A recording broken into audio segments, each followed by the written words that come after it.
The registered nurse is teaching a nursing student about the pathological influence on mobility. Which statement made by the nursing student indicates a need for further learning? 1. Damage to the cerebellum causes problems with balance. 2. Right-sided cerebral hemorrhage causes left-sided hemiplegia. 3. Direct trauma to the central nervous system results in bruises and contusions. 4. Complete transection of spinal cord causes bilateral loss of voluntary motor control below the level of the trauma. Answer 3. Direct trauma to the central nervous system results in bruises and contusions. Rationale: direct trauma to the musculoskeletal system results in bruises, sprains, and contusions. Damage to the cerebellum causes problems with balance and motor impairment. A person with right-sided cerebral hemorrhage with necrosis has destruction of the right motor strip that results in left-sided hemiplegia.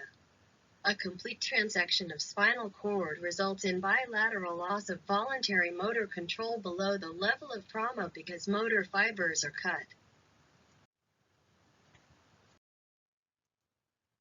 The registered nurse is teaching a nursing student about postural abnormalities. Which statements made by the nursing student indicate the need for further learning? Select all that apply. 1. Body alignment should be observed regularly. 2. Postural abnormalities will only impair alignment. 3. Patients should perform range of motion exercises. 4. Positioning is necessary for patients with postural abnormalities. 5. Postural abnormalities are more prevalent for muscle diseases in childhood. Answer 2. Postural abnormalities will only impair alignment. 5. Postural abnormalities are more prevalent for muscle diseases in childhood. Rationale: postural abnormalities can cause pain and impair alignment or mobility. Muscle abnormalities are more prevalent for muscle diseases in childhood. The nurse should observe body alignment in patients with postural abnormalities. The nurse should ask the patient to perform range of motion exercises to identify postural abnormalities. Lifting, transfer, and positioning are necessary for patients with postural abnormalities.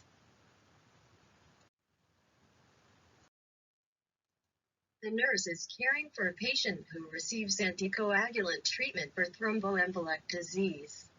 What is the action of anticoagulant drugs?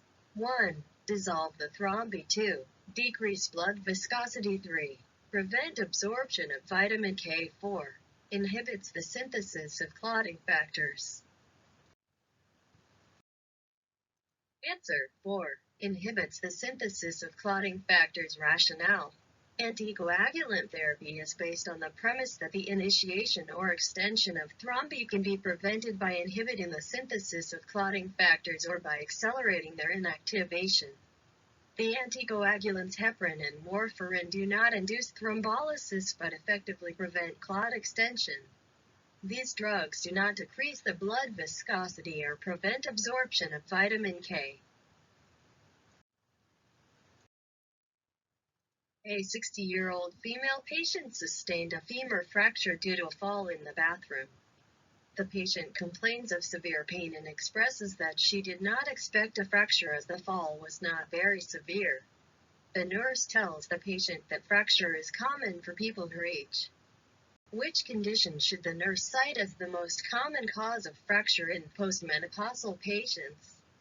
1. Osteosarcoma. 2. Osteoblastoma. 3. Osteomyelitis. 4. Osteoporosis.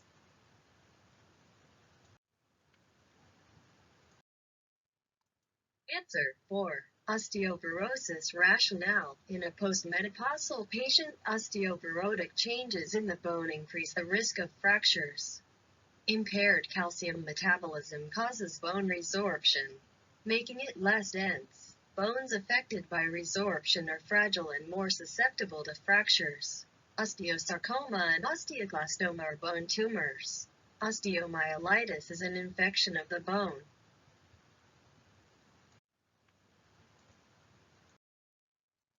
Which assistive device would the nurse use to reduce surface area and friction when patients were unable to assist with moving up in bed? 1. Arm splints. 2. Trapeze bar. 3.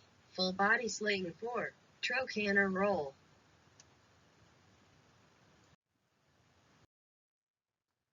Answer 3. Full body slinging rationale, to decrease the surface area and to reduce the friction when the patients are unable to assist with moving up in bed.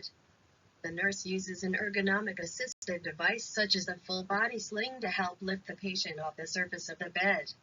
Arm splints help in reducing musculoskeletal injury. A trapeze bar helps in performing upper arm exercises. Trochanter rolls prevent external rotation of the hips when a patient is in the supine position.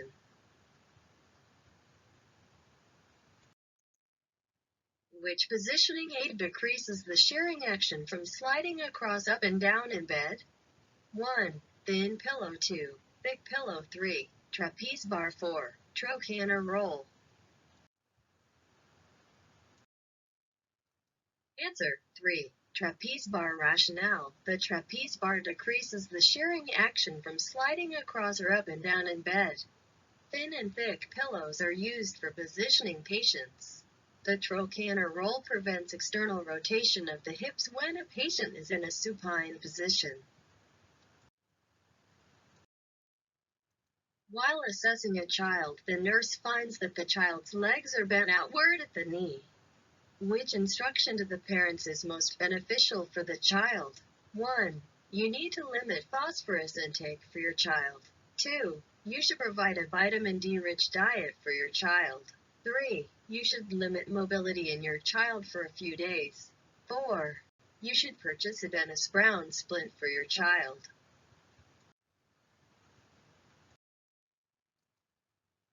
Answer 2. You should provide a vitamin D-rich diet for your child.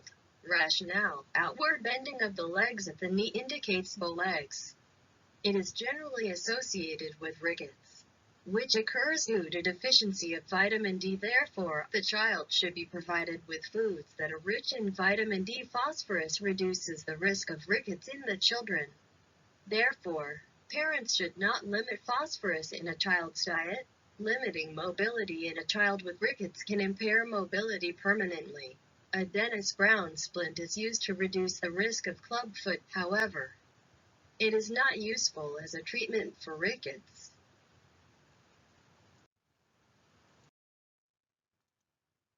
What is the desired outcome when the head of the bed is elevated to 60 degrees in supported Fowler's position? 1. Improves ventilation. 2. Prevents shoulder dislocation. 3. Relieves the pressure on heels. 4. Prevents hyperextension of knee.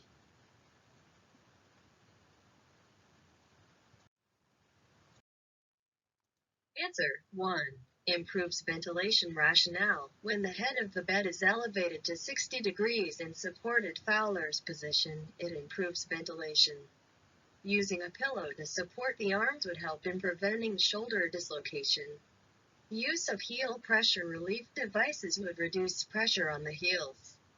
Placing a small pillow under the thigh can prevent hyperextension of the knee.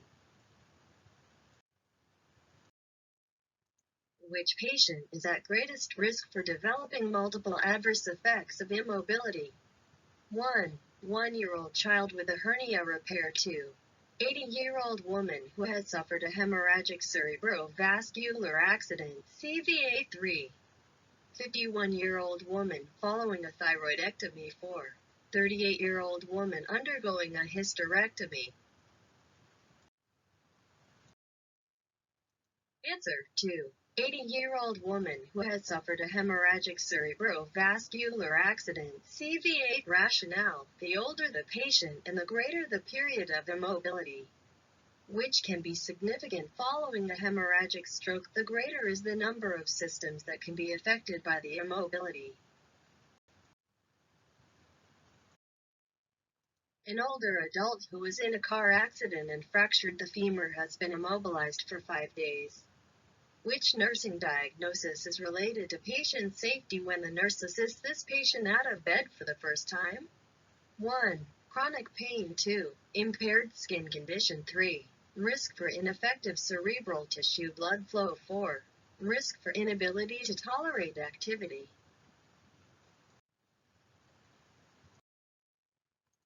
Answer 4. Risk for inability to tolerate activity. Rationale. Patients on bed rest are at risk for inability to tolerate activity, which increases patients' risk for falling. The patient is in acute pain, not chronic pain. The patient could have some skin breakdown, but this is not relevant to getting the patient out of bed. The patient's cerebral tissue blood flow is not an issue in this situation.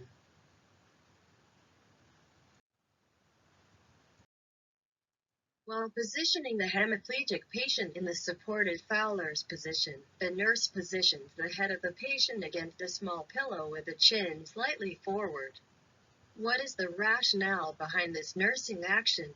1. Promote circulation. 2. Support lumbar vertebrae. 3. Prevent shoulder dislocation. 4. Prevent flexion contractures.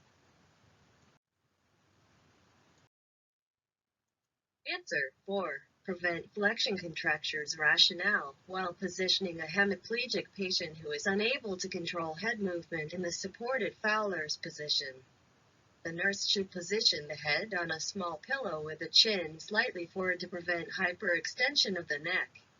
Using pillows to support the arms and hands of a patient who does not have voluntary control promotes circulation by preventing venous pooling.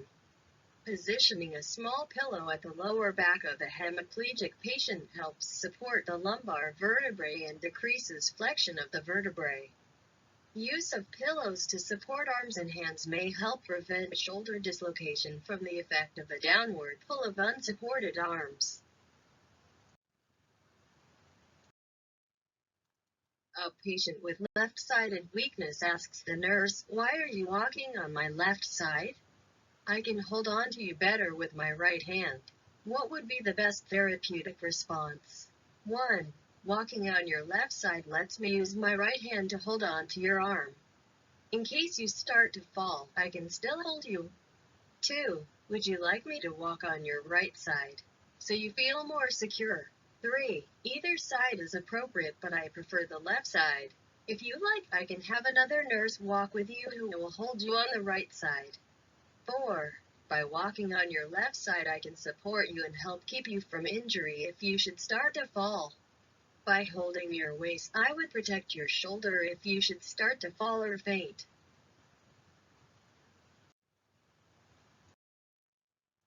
Answer 4. By walking on your left side, I can support you and help keep you from injury if you should start to fall. By holding your waist, I would protect your shoulder if you should start to fall or faint. Rationale. Walking on the affected weak side and holding the patient around the waist or using a gait belt gives the nurse better control if the patient starts to fall. If the nurse were holding the patient's arm as the patient was falling, this might dislocate the shoulder. The registered nurse is teaching a nursing student about the safety guidelines for nursing skills. Which statement by the nursing student indicates the need for further learning? 1. I should raise the side rail on the opposite side of the bed from where I'm standing. 2. I should evaluate the patient for correct body alignment. 3. I should determine the type of assistant required for safe positioning. 4. I should arrange the positioning equipment as close as possible to the patient's bed. Answer 4. I should arrange the positioning equipment as close as possible to the patient's bed. Rationale. The positioning equipment should be arranged in such a way that it does not interfere with the positioning process. Therefore, the equipment should not always be placed next to or too far away from the bed, but should be placed appropriately. The side rails on the side of the bed should be raised on the opposite side where the nurse stands to prevent the patient from falling out of the bed. The nurse should evaluate the patient for correct body alignment and pressure risks after repositioning. The nurse should determine the amount and type of assistant required for safe positioning, including any transfer equipment and the number of personnel to safely transfer the patient. An older adult has limited mobility as a result of a surgical repair of a fractured hip. During assessment, the nurse notes that the patient cannot tolerate lying flat, which assessment data support a possible pulmonary problem related to impaired mobility. Select all that apply. 1. B. P equals 128/84 2. Respirations 26 per minute on room air 3. HR 114/4. Crackles heard on auscultation 5. Pain reported as 3 on scale of 0 to 10 after medication. Answer 2. Respirations 26 per minute on room air 3. HR 114/4. Crackles heard on auscultation rationale. Patients with reduced mobility are at risk for retained pulmonary secretions, and this risk increases in postoperative patients. As a result of retained secretions, the respiratory rate increases. The heart rate also increases because the heart is trying to improve oxygen levels. These symptoms are of concern for older adults because if left untreated, further complications such as heart failure can occur. After assessing a patient with immobility, the nurse observes that the patient has acute respiratory distress syndrome. Which positioning of the patient would be appropriate to improve oxygenation? 1. Prone position 2. Supine position 3. 30-degree lateral position 4. Semi-Fowler's position.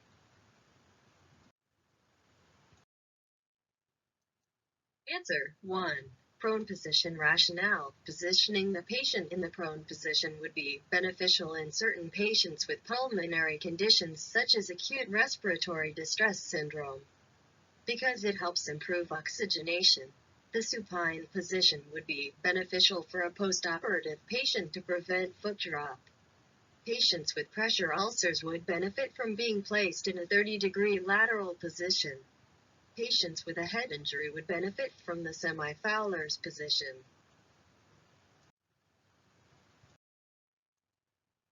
While caring for a postoperative patient, the nurse spreads trochanter rolls on the bed before positioning the patient. In which position is the nurse preparing to place the patient? 1. Sims position 2. Prone position 3. Supine position 4. Supported Fowler's position. Answer 3. Supine position rationale. Trochanter rolls are used to increase comfort for the patient and to reduce the risk of injury to the skin and musculoskeletal system when the patient is placed in the supine position. In the Sims position, the patient places the weight on the anterior ilium, humerus, and clavicle. Trochanter rolls would not be used in this position. In the prone position, the nurse uses pillows under the lower extremities to reduce the risk of foot drop. In the supported Fowler's position, the knees are supported to reduce the risk of deep vein thrombosis.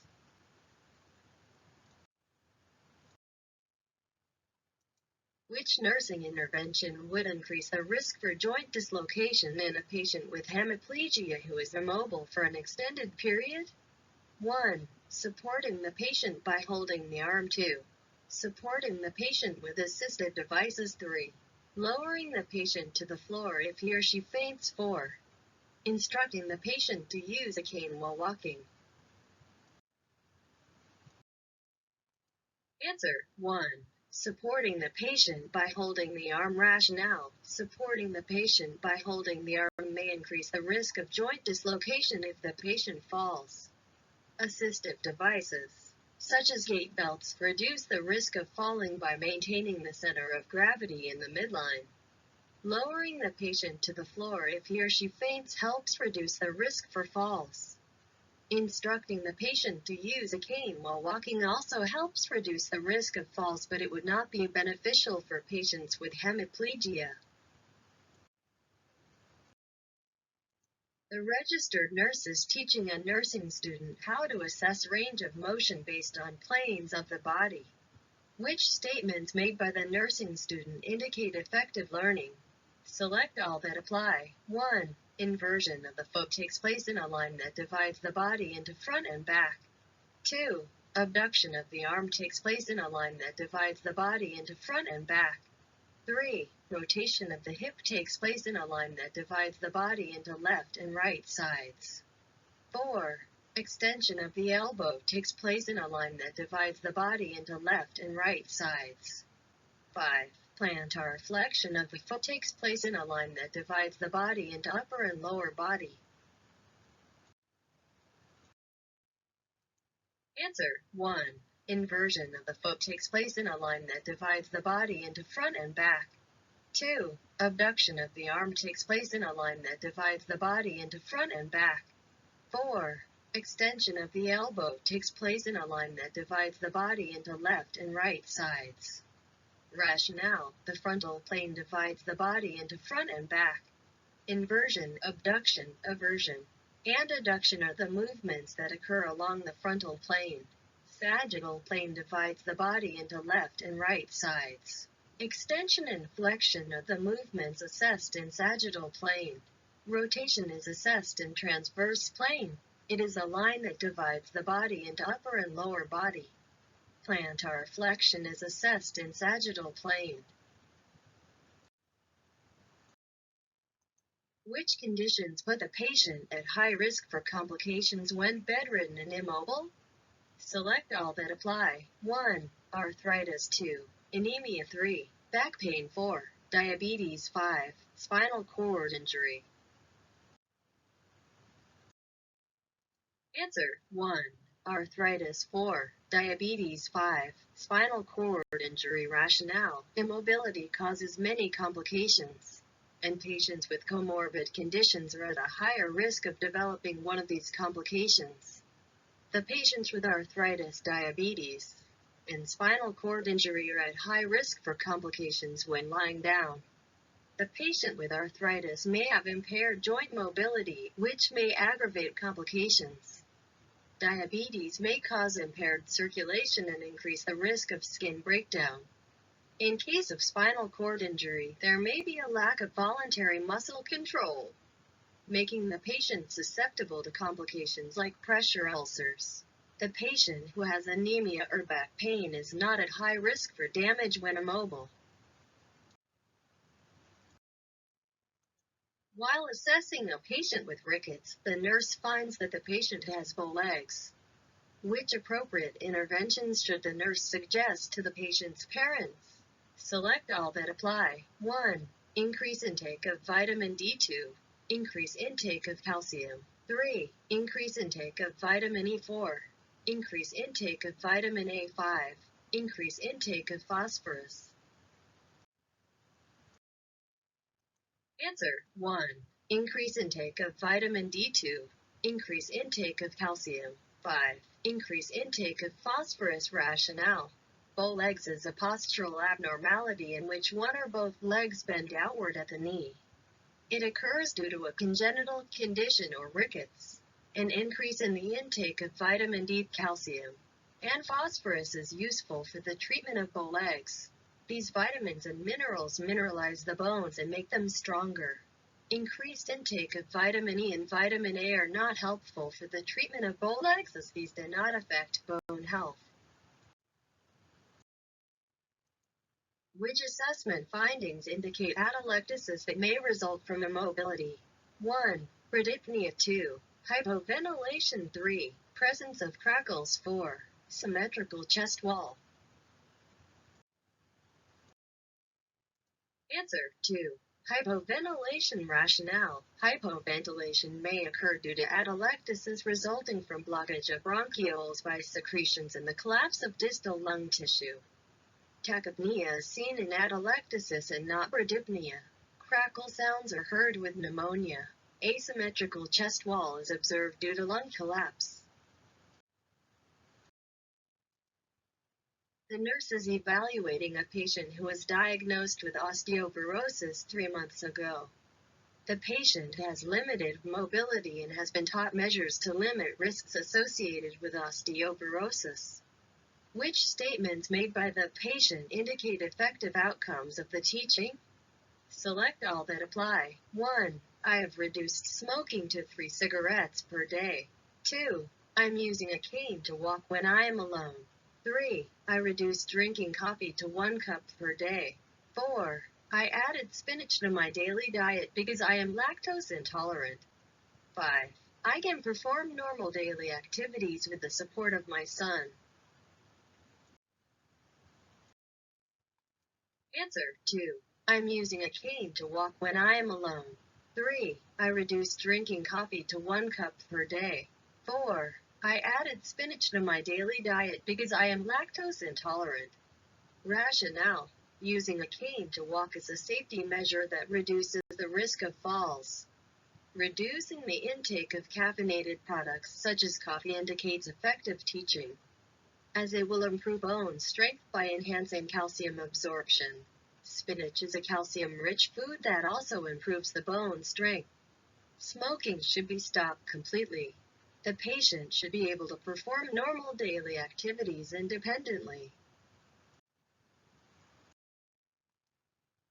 The nurse is assessing 4 patients. Which patient does the nurse suspect to be at increased risk of pulmonary embolism due to immobility? 1. Patient with dehydration. 2. Patient with enlarged calf circumference. 3. Patient with decreased blood pressure. 4. Patient with increased serum calcium levels. Answer 2. Patient with enlarged calf circumference. Rationale. Increased calf circumference may indicate deep vein thrombosis, which may further result in pulmonary embolism. A patient with dehydration is at increased risk of impaired skin integrity due to immobility. Decreased blood pressure may indicate orthostatic hypotension due to immobility. Increased serum calcium levels may result from increased bone resorption, resulting in osteoporosis due to immobility. The nurse is assessing a patient who is experiencing complications due to restricted activity after surgery. Which findings assessed by the nurse would indicate that the patient has pneumonia? Select all that apply. 1. Fever. 2. Crackle. 3. Tachypnea. 4. Pain on breathing. 5. Blood-tinged sputum. Answer 1. Fever. 2. Crackles. 4. Pain on breathing. Rationale. The nurse should perform respiratory assessment every 2 hours after surgery for patients with restricted activity. Findings such as fever, crackles, and pain upon breathing indicate pneumonia. Dyspnea is associated with pneumonia, but not tachypnea. The sputum may be greenish-yellow in pneumonia, not blood-tinged. The nurse puts elastic stockings on a patient following major abdominal surgery. Why are elastic stockings used after a surgical procedure? 1. To prevent varicose veins. 2. To prevent muscular atrophy. 3. To ensure joint mobility and prevent contractures. 4. To promote venous return to the heart.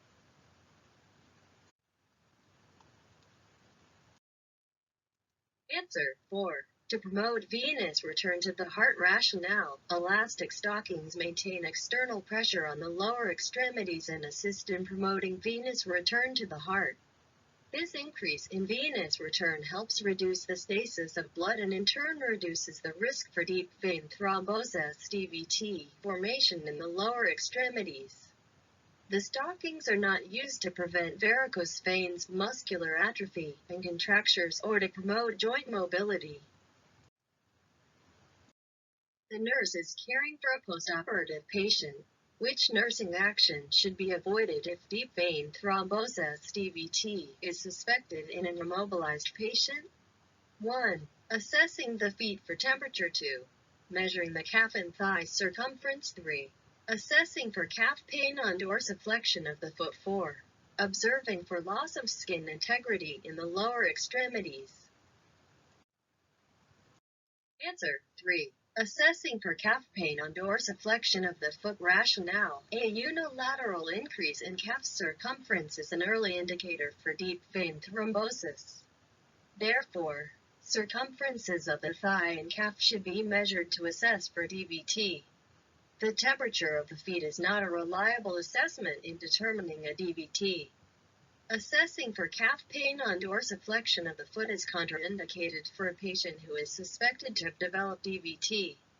Loss of skin integrity is a sign of increased risk of DVT. Therefore, skin assessment in the lower extremities is a correct action.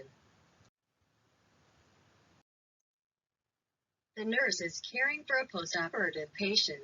Which nursing action should the nurse take if deep vein thrombosis (DVT) is suspected in an immobilized patient? 1. Assessing the feet for temperature. 2. Measuring the calf and thigh circumference. 3. Assessing for calf pain on dorsiflexion of the foot. 4. Observing for loss of skin integrity in the lower extremities. Answer 2. Measuring the calf and thigh circumference rationale. A unilateral increase in calf circumference is an early indicator for deep vein thrombosis. Therefore, circumferences of the thigh and calf should be measured to assess for DVT.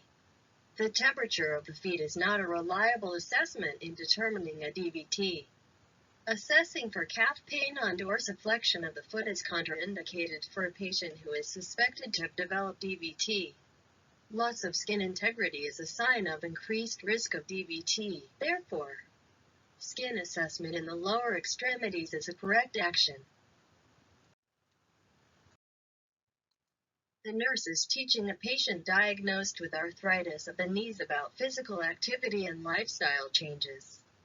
Which statement by the patient indicates correct understanding of the teaching? 1. I will perform exercises in a pool. 2. I will go for a walk every morning. 3. I will increase my intake of foods rich in vitamin D. 4. I will frequently perform weight-bearing exercises. Answer 1. I will perform exercises in a pool. Rationale: aquatic therapy involves performing exercises in a pool, which is an appropriate therapy used to regain joint mobility in severe arthritis of knees. Aquatic therapy would be more beneficial for this patient than walking. Increased intake of foods rich in vitamin D is beneficial to strengthen the bones, but it would not help a patient regain joint mobility. Weight-bearing exercises strengthen the bones in the joints, but there is a risk for fractures in this patient while performing these exercises. Therefore, aquatic therapy is preferred for severe arthritis. The nurse is caring for a patient whose calcium intake must increase because of high risk factors for osteoporosis. Which menus should the nurse recommend? 1. Cream of broccoli soup with a whole wheat, crackers, and tapioca for dessert. 2.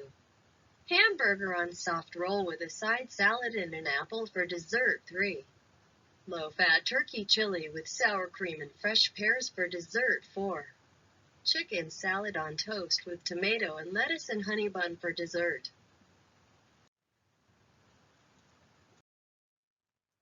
Answer 1. Cream of broccoli soup with a whole wheat, crackers, and tapioca for dessert. Rationale: the dairy and broccoli in the soup, the whole grain crackers, plus the tapioca are all great sources of calcium.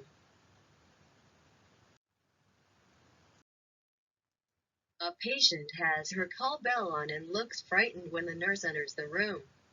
The patient has been on bed rest for 3 days following a fractured femur. She says, "It hurts when I try to breathe, and I can't catch my breath." What should the nurse do first? 1. Call the healthcare provider to report this change in C condition. 2. Give the patient a paper bag to breathe in to decrease anxiety. 3. Assess vital signs, perform a respiratory assessment, and be prepared to start oxygen.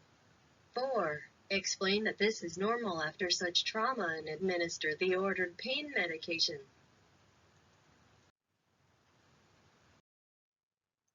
Answer 3. Assess vital signs, perform a respiratory assessment, and be prepared to start oxygen. Rationale: the patient is exhibiting signs of possible pulmonary emboli, which can be life-threatening. The nurse must assess the patient, be prepared to start oxygen, and have someone call the surgeon while staying with the patient to continue to monitor the patient's status. The nurse is reading an X-ray report of a patient, which shows that the patient has increased convexity and curvature of the thoracic spine. Which instructions should the nurse give to the patient? Select all that apply. 1. Sleep without pillows. 2. Practice spine stretching exercises. 3. Wear reversed shoes. 4. Use a bedboard. 5. Apply heat to the spine. Answer: 1. Sleep without pillows. 2. Practice spine stretching exercises. 4. Use a bedboard. Rationale: an increased convexity in the curvature of the spine is called kyphosis. The patient can benefit by sleeping without pillows, practicing spine stretching exercises, and using a bedboard. Wearing reversed shoes or applying heat to the spine will not help the patient, because kyphosis is a congenital condition. Following surgery, a patient has become bedridden and has developed a thrombus in the left leg. The nurse instructs the patient, caregiver, and staff members to avoid massaging the affected area. What is the most likely reason for this instruction? 1. Massaging the area may be painful for the patient. 2. Massaging the area may dislodge the thrombus. 3. Massaging the area may cause skin breakdown. 4. Massaging the area may promote ulcer formation. Answer: 2. Massaging the area may dislodge the thrombus. Rationale: a patient who is immobile with limited movement of the lower limbs may develop deep vein thrombosis due to stagnation of blood. This thrombus may get dislodged if the affected calf muscles are massaged. A dislodged thrombus may block any blood vessel and lead to complications. Therefore, in the patient who has developed thrombosis, massage should be avoided. Massaging may not be painful and may not cause skin breakdown or an ulcer, which indicates that additional assistance is needed to transfer a patient from the bed to the stretcher. 1. The patient is 5 feet 6 inches and weighs 120 pounds. 2. The patient speaks and understands English. 3. The patient received an injection of morphine 30 minutes ago for pain. 4. The nurse feels comfortable handling a patient of this size and with this level of cooperation. Answer: 3. The patient received an injection of morphine 30 minutes ago for pain. Rationale: the morphine injection would change the patient's ability to safely follow directions and participate in the transfer. Therefore, additional help would be needed to safely transfer the patient from the bed to the stretcher. The patient's height and weight, ability to speak English, and the nurse's comfort level in handling the patient do not change the patient's ability to participate in the transfer. The nurse places the patient in prone position. Which nursing action reduces the flexion or hyperextension of the cervical vertebrae? 1. Bringing the dependent shoulder blade forward. 2. Supporting the lower legs with pillows to elevate the toes. 3. Turning the patient's head to one side and supporting it with a small pillow. 4. Placing a small pillow under the patient's abdomen below the level of diaphragm. Answer: 3. Turning the patient's head to one side and supporting it with a small pillow. Rationale: by turning the patient's head to one side and supporting it with a small pillow in prone position, flexion or hyperextension of the cervical vertebrae can be prevented. Bringing the dependent shoulder blade forward in the side-lying position helps prevent the patient's weight from resting directly on the shoulder joint. Supporting the lower legs with pillows to elevate the toes may prevent foot drop. Placing a small pillow under the patient's abdomen below the level of diaphragm in prone position helps decrease the hyperextension of lumbar vertebrae and strain on lower back. How many nurses would be required to place a patient in the semi-prone position? 1. 1 nurse. 2. 2 nurses. 3. 3 nurses. 4. 4 nurses.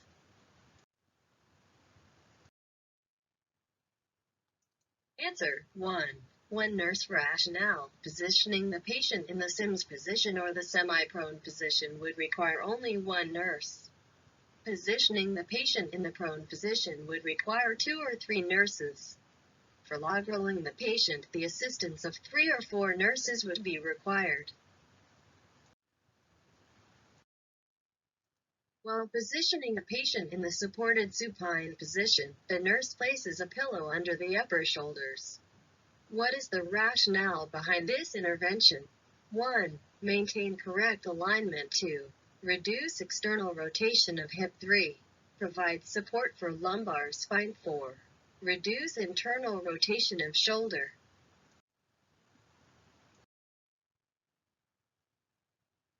Answer 1. Maintain correct alignment. Rationale. Placing of pillows under the shoulders while positioning a patient in the supine position maintains correct alignment and prevents flexion contractures of cervical vertebrae. Placing trochanter rolls to the lateral surface of the patient's thighs may reduce external rotation of the hip. Placing a small rolled towel under the lumbar area of the back provides support for the lumbar spine. Placing pillows under pronated forearms reduces internal rotation of the shoulder and prevents extension of the elbows. The nurse is assisting a patient in the supported supine position. Which nursing action should the nurse implement to reduce the rotation of the hip? 1. Placing pillows under the upper shoulders. 2. Placing pillows under the pronated forearms. 3.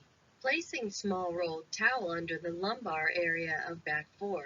Placing trochanter rolls parallel to the lateral surface of the thighs. Answer 4. Placing trochanter rolls parallel to the lateral surface of the thighs. Rationale. While positioning the patient in the supine position, the nurse should place trochanter rolls or sandbags parallel to the lateral surface of the patient's thighs if the patient is immobile. Placing pillows under the upper shoulders, neck, or head helps in maintaining the correct body alignment and prevents flexion contractures of the cervical spine. The nurse places pillows under the pronated forearms and keeps the upper arms parallel to the patient's body to reduce the internal rotation of the shoulder and prevent extension of the elbows. Placing a small rolled towel under the lumbar area of the back provides support to the lumbar region. While log rolling a patient, the nurse crosses the patient's arms on the chest. What is the reason for the nurse's action? 1. Prevent injury to arms. 2. Maintain alignment of the body. 3. Prevent tension on spinal column. 4. Prepare patient for turning onto one side. Answer 1. Prevent injury to arms. Rationale. While log rolling, the patient's arm should be crossed on the chest to prevent injuries to the arms. When one nurse grasps a draw sheet at the lower hips and thighs, and the other nurse grasps the draw sheet at the patient's shoulder and lower back, this maintains proper alignment of all body parts. Placing a small pillow between the patient's knees prevents tension on the spinal column and adduction of the hip. Placing the patient in supine position on the side of the bed opposite the direction to be turned prepares the patient for turning onto the side. The nurse is positioning a hemiplegic patient in the supine position. The nurse places a folded towel under the hip of the patient. What is the reason behind this intervention? 1. Maintain mobility. 2. Control hip position. 3. Maintain dorsiflexion. 4. Decrease possibility of pain. Answer 2. Control hip position. Rationale. While positioning a hemiplegic patient in the supine position, the nurse should place a folded towel under hip of the involved side to diminish the effect of spasticity in the entire leg by controlling the hip position. A folded towel does not maintain mobility, dorsiflexion, or decrease pain. The nurse is caring for a patient diagnosed with a spinal cord injury at T7 level. For which areas of care should the nurse seek out a physical therapist for assistance? Select all that apply. 1. Assisting with management of bed sores. 2. Managing the controls of the ventilator. 3. Preventing the development of any postural abnormalities. 4. Assisting the patient in ambulation. 5. Prescribing exercises to strengthen trunk musculature. Answer 3. Preventing the development of any postural abnormalities. 4. Assisting the patient in ambulation. 5. Prescribing exercises to strengthen trunk musculature. Rationale. The duty of a physical therapist is to assist patients in activities that enhance mobility, such as ambulation, prescribing exercises to improve strength, and addressing any postural abnormalities that could further hamper mobility. A person with T7 level spinal cord injury does not require ventilator support. Physical therapists could assist in bed mobility to prevent bed sores, and they are knowledgeable about wound care, but managing bed sores is the duty of the nurse. The registered nurse is teaching a nursing student about the range of motion exercises used to assess mobility. Which statement made by the nursing student indicates the need for further teaching? Select all that apply. 1. I will assess the knee joint by flexion of 90 degrees. 2. I will assess the elbow joint by flexion of 150 degrees. 3. I will assess the foot joint by inversion of 10 degrees. 4. I will assess the thumb joint by extension of 50 degrees. 5. I will assess the condyloid joint of wrist by abduction of 30 degrees. Answer 1. I will assess the knee joint by flexion of 90 degrees. 4. I will assess the thumb joint by extension of 50 degrees. Rationale. Mobility of the knee joint is assessed by flexion of 120 degrees to 130 degrees. Flexion of 90 degrees of knee joint may indicate disability. The thumb is a saddle joint and should extend up to 90 degrees. Extension of 50 degrees may indicate disability. Extension of the elbow joint up to 150 degrees would be a normal finding. The foot is a gliding joint and should exhibit inversion up to 10 degrees. Abduction of the condyloid joint of the wrist is up to 30 degrees.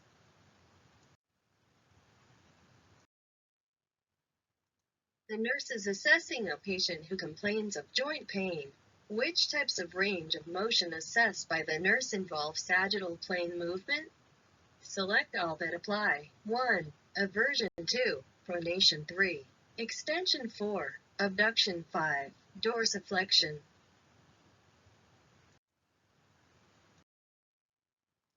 Answer 3. Extension. 5. Dorsiflexion. Rationale. The range of motion movements in the sagittal plane include extension and dorsiflexion. Eversion and inversion occur in the frontal plane. Pronation occurs in the transverse plane. Abduction is a frontal plane movement. Which movement is assessed based on the line that divides the body into upper and lower regions when the nurse is observing the mobility of the joint? 1. Flexion. 2. Eversion. 3. Pronation. 4. Abduction.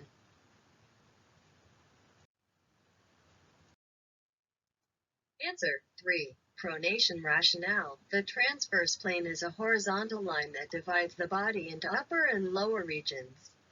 Pronation, supination, and rotation are movements observed in the transverse plane. Flexion is a movement assessed in the sagittal plane. Eversion and abduction are movements assessed in the frontal plane. Which finding may indicate metabolic change as a result of immobility? 1. Muscle atrophy. 2. Peripheral edema. 3. Delayed wound healing. 4. Orthostatic hypotension. Answer 3. Delayed wound healing. Rationale. Delayed wound healing is a metabolic change because the rate of healing is affected by nutritional intake and nutrient absorption. Muscle atrophy is a musculoskeletal change due to immobility. peripheral edema and orthostatic hypotension or cardiovascular changes due to immobility. The nurse reviews discharge instructions with a patient who has osteoporosis. Which statement by the patient indicates that the patient understands the instructions? 1. I will avoid intake of leafy green vegetables. 2. I will avoid exercises because they may cause bone fracture. 3. I will reduce consumption of food containing calcium. 4. I will stop smoking as soon as possible. Answer 4. I will stop smoking as soon as possible. Rationale: patients with osteoporosis should make lifestyle changes to prevent the disease from becoming worse. Smoking poses a major risk for osteoporosis, but this risk can be drastically reduced if the patient stops smoking. Intake of leafy green vegetables is helpful for the patient who has osteoporosis and should not be avoided. Exercise is helpful in keeping the bones strong. The patient should increase intake of calcium to maintain bone health.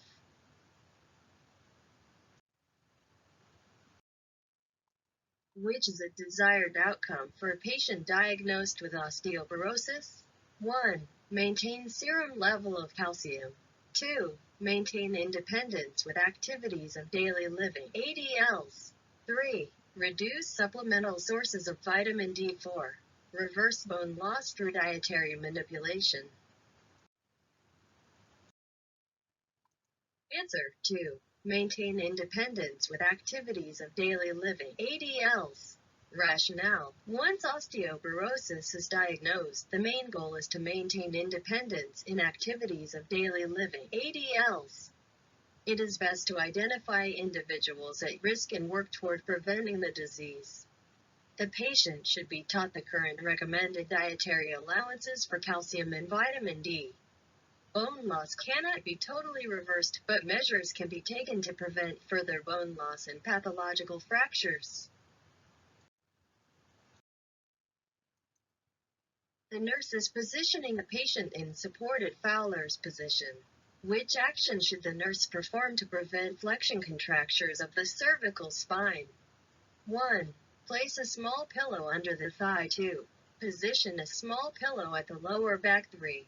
Elevate the head of the bed to 50 degrees. 4. Rest the head of the patient against the mattress. Answer 4.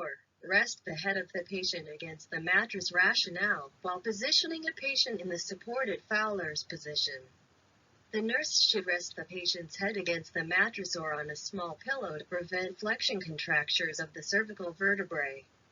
With a patient in the supine position, the nurse elevates the head of the bed from 45 to 60 degrees to increase patient comfort and to improve ventilation.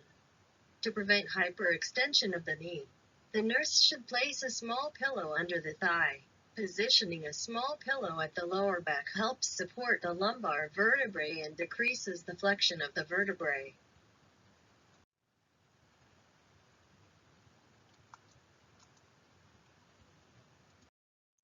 Which intervention should the nurse perform while positioning a patient in the supported Fowler's position to decrease flexion of vertebrae? 1. Place a small pillow under thigh. 2. Place the head on a small pillow. 3. Place a small pillow at the lower back. 4. Place a pillow to support arms and hands.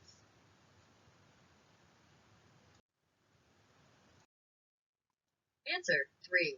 Place a small pillow at the lower back. Rationale: the nurse should place a small pillow at lower back to decrease flexion of vertebrae. Placing a small pillow under the thigh prevents hyperextension of the knee. Placing the head on a small pillow prevents flexion contractures of cervical vertebrae. Placing a pillow to support the arms and hands prevents shoulder dislocation.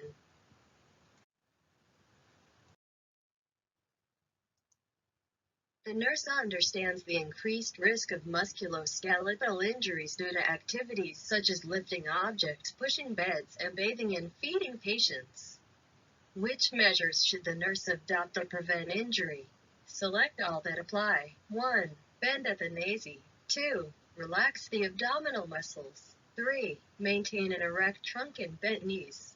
4. Get assistance when moving patients. 5. Keep the weight to be lifted as close to the body as possible.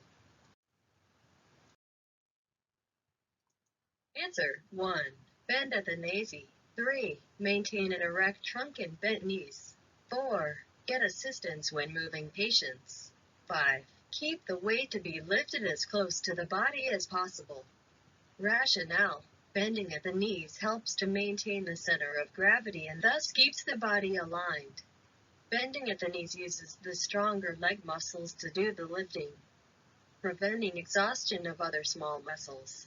Maintaining the trunk erect with knees bent helps multiple muscle groups work together and prevents overworking a single muscle.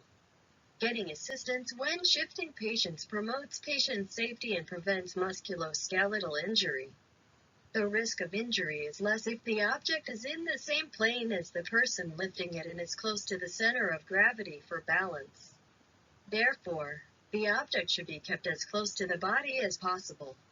The abdominal muscles should be tightened and the pelvis should be tucked. This position provides balance and prevents the back from injury. Which finding does the nurse anticipate while assessing a patient who has had limited mobility for the past month and is diagnosed with hemiplegia? 1. Increased peristalsis. 2. Increased calcium resorption. 3. Decreased basal metabolic rate. 4. Decreased intraluminal pressure. Answer 2. Increased calcium resorption. Rationale. The patient with hemiplegia due to limited mobility is at risk of increased calcium resorption from the bones, resulting in hypercalcemia. Immobility may lead to loss of appetite and decreased peristalsis. Immobilized patients often have an increased basal metabolic rate due to an increase in cellular oxygen requirements. Immobility may lead to impairment of gastrointestinal functioning, which may further lead to increased intraluminal pressure. Which patient conditions are contraindications for antiambolic stockings? 1. Skin lesions. 2. Gangrene. 3. Recent vein ligation. 4. Venous insufficiency. 5. Muscle wasting. Answer 1. Skin lesions. 2. Gangrene. 3. Recent vein ligation. Rationale. Antiambolic stockings are used to maintain external pressure on the muscles of the lower extremities and promote venous return. These stockings are not used if there are skin lesions, gangrene, or recent vein ligation. Application of these stockings would compromise circulation and worsen these conditions. Venous insufficiency is an indication for application of elastic stockings. It helps to prevent muscle atrophy. A patient had a left-sided cerebrovascular accident, CVA, 3 days ago and is receiving 5,000 units of heparin subcutaneously every 12 hours to prevent thrombophlebitis. The patient is receiving enteral feedings through a small-bore nasogastric ink tube because of dysphagia. Which symptom requires the nurse to call the healthcare provider immediately? 1. Pale yellow urine. 2. Unilateral neglect. 3. Slight movement noted on the right side. 4. Coffee ground like aspirate from the feeding tube. Answer 4. Coffee ground like aspirate from the feeding tube. Rationale. When patients are receiving medications such as heparin or enoxaparin, the nurse must assess for signs of bleeding. These include overt signs, such as bleeding from the gums, or covert signs, which can be detected by testing the stool or observing the patient's aspirate from nasogastric ink tubes for coffee ground-like matter. These are signs of bleeding in the gastrointestinal tract. Pale yellow urine is not cause for concern because it may be diluted and pale due to the extra fluids the patient may be given. Unilateral neglect in a cerebrovascular accident, CVA, is common. Slight movement that was not there during the previous neurological check is important and should be documented, but it is not necessary to call the healthcare provider. The nurse is attending to a patient who is immobilized due to stroke. Which measures should the nurse take to prevent development of pressure ulcers in the patient? Select all that apply. 1. Reposition the patient every 1 to 2 hours. 2. Place the patient in supine position. 3. Place the patient in a 30-degree lateral position. 4. Avoid pulling the patient when repositioning. 5. Keep the patient well hydrated. Answer 1. Reposition the patient every 1 to 2 hours. 3. Place the patient in a 30-degree lateral position. 4.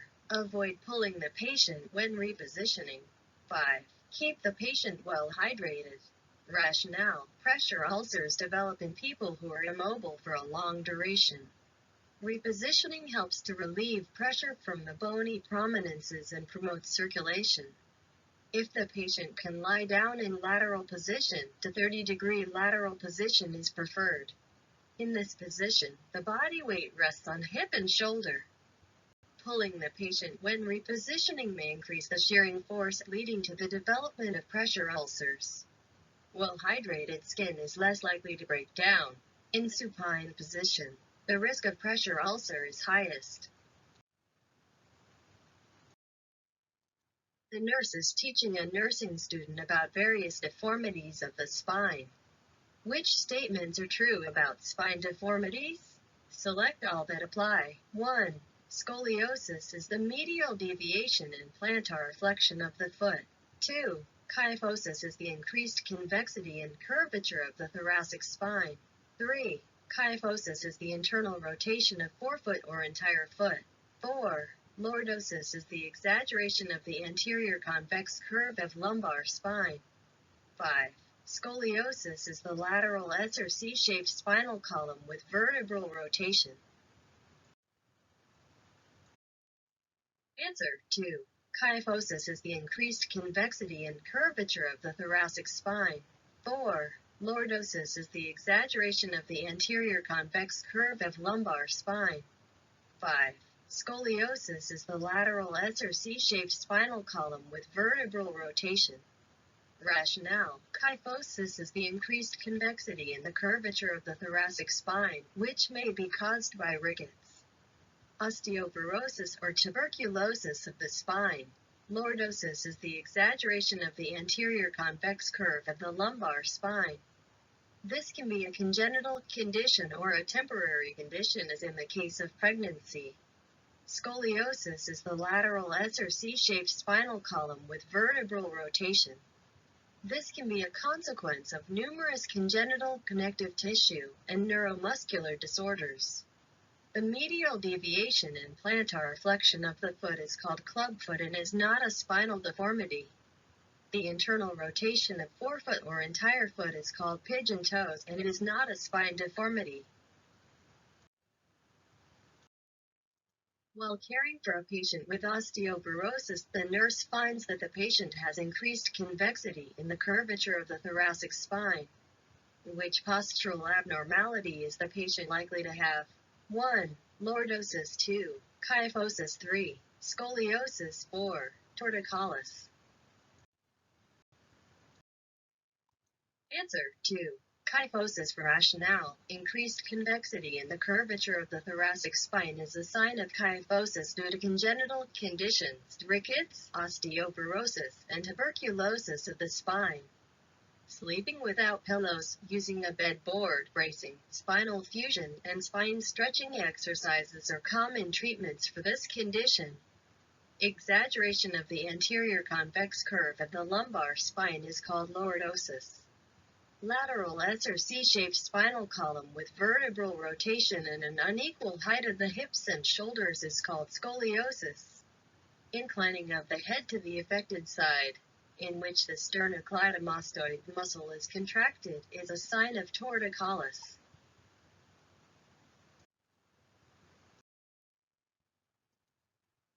The nurse is assessing a patient with limited neck movement. The nurse finds that a patient is unable to perform flexion and lateral flexion of the neck and inclines the head only to one side. Which condition does the nurse suspect in the patient? 1. Scoliosis 2, Lordosis 3, Kyphosis 4, Torticollis. Answer 4. Torticollis rationale, inability to perform flexion, lateral flexion, and inclining the head only to one side of the neck indicates contracture of sternocleidomastoid muscle. Torticollis involves inclining the head to the affected side with contraction of the sternocleidomastoid muscle. Scoliosis refers to a lateral S or C-shaped spinal column with vertebral rotation and unequal heights of hips and shoulders. Exaggeration of the anterior convex curve of the lumbar spine may indicate lordosis. Kyphosis refers to increased convexity and curvature of the thoracic spine. Which device should the nurse use to prevent external rotation of the hips when the patient is in a supine position? 1. Trochanter Roll 2. Positioning boots 3. Trapeze bars 4. Pillows. Answer 1. Trochanter Roll rationale. When the patient is in the supine position, the nurse should use a trochanter roll to prevent external rotation of the hips. When the hips are correctly aligned, the patella faces directly upward. The positioning boots help in preventing foot drop. Patients use trapeze bars to lift themselves during repositioning. Pillows may not be helpful in preventing the external rotation of the hips. Which positioning aid increases the cervical flexion? 1. Pillows 2. Arm splints 3. Trapeze bars 4. Trochanter rolls. Answer 1. Pillows rationale. When thick pillows are used under the patient's head, it increases cervical flexion. Arm splints help reduce musculoskeletal injuries. A trapeze bar helps patients perform upper arm exercises. Trochanter rolls prevent external rotation of the hips when a patient is in the supine position. A patient is advised to be in supported Fowler's position. Which trouble areas can cause patient discomfort in this position? Select all that apply. 1. Increased shearing force on the back and heels 2. Thumb not in opposition to the fingers 3. Unprotected pressure points at the sacrum and heels 4. Shoulders unsupported and internally rotated 5. Pressure on the posterior aspect of the knees decreasing circulation to the feet. Answer 1. Increased shearing force on the back and heels 3. Unprotected pressure points at the sacrum and heels 5. Pressure on the posterior aspect of the knees decreasing circulation to the feet rationale. Shear injuries result from improper positioning, usually when the patient slides down in the bed. In the supported Fowler's position, the pressure points at the sacrum and heel are unprotected, increasing the risk of pressure ulcers. Pressure on the posterior aspect of the knees may decrease the circulation to the feet. Therefore, the knees should be kept slightly elevated without pressure. In the supine position, the thumb is not in opposition to the fingers, and the shoulders remain unsupported and internally rotated.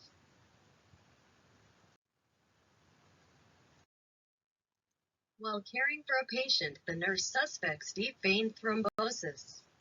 Which factor of Virchow's triad may lead to this condition? 1. Increased serum calcium 2. Decreased blood glucose 3. Increased platelet activity 4. Decreased red blood cell count. Answer 3. Increased platelet activity rationale. Alterations in blood constituents such as a change in clotting factors and increased platelet activity may result in deep vein thrombosis. Increased serum calcium may indicate osteoporosis due to increased bone resorption. A decrease in blood glucose might not indicate deep vein thrombosis. A decreased red blood cell count is not associated with deep vein thrombosis. Which movement is assessed in the frontal plane when the nurse is observing the mobility of the joint? 1. Rotation 2. Extension 3. Adduction 4. Supination.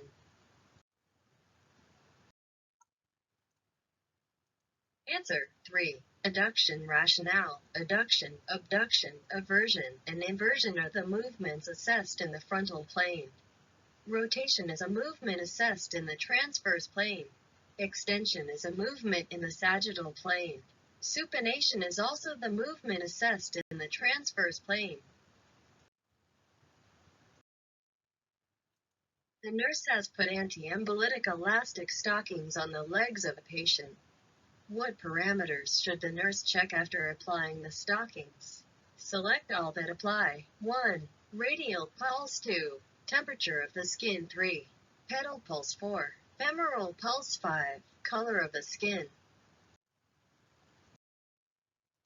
Answer 2. Temperature of the skin 3. Pedal pulse 5. Color of the skin rationale. Antiambolic elastic stockings may hamper circulation of blood to the legs if they are too tight. The temperature of the skin is important to confirm adequacy of blood supply. The skin may be cold to the touch if the stockings are constrictive. The pedal pulse may be absent if the stockings are too tight and the circulation is hampered. The color of the skin may also indicate whether sufficient blood supply is reaching the legs. Bluish skin indicates pooling of blood due to constrictive stockings. Radial pulse is palpated on the wrist and femoral pulse is found in the groin area. Neither pulse may be affected with elastic stockings.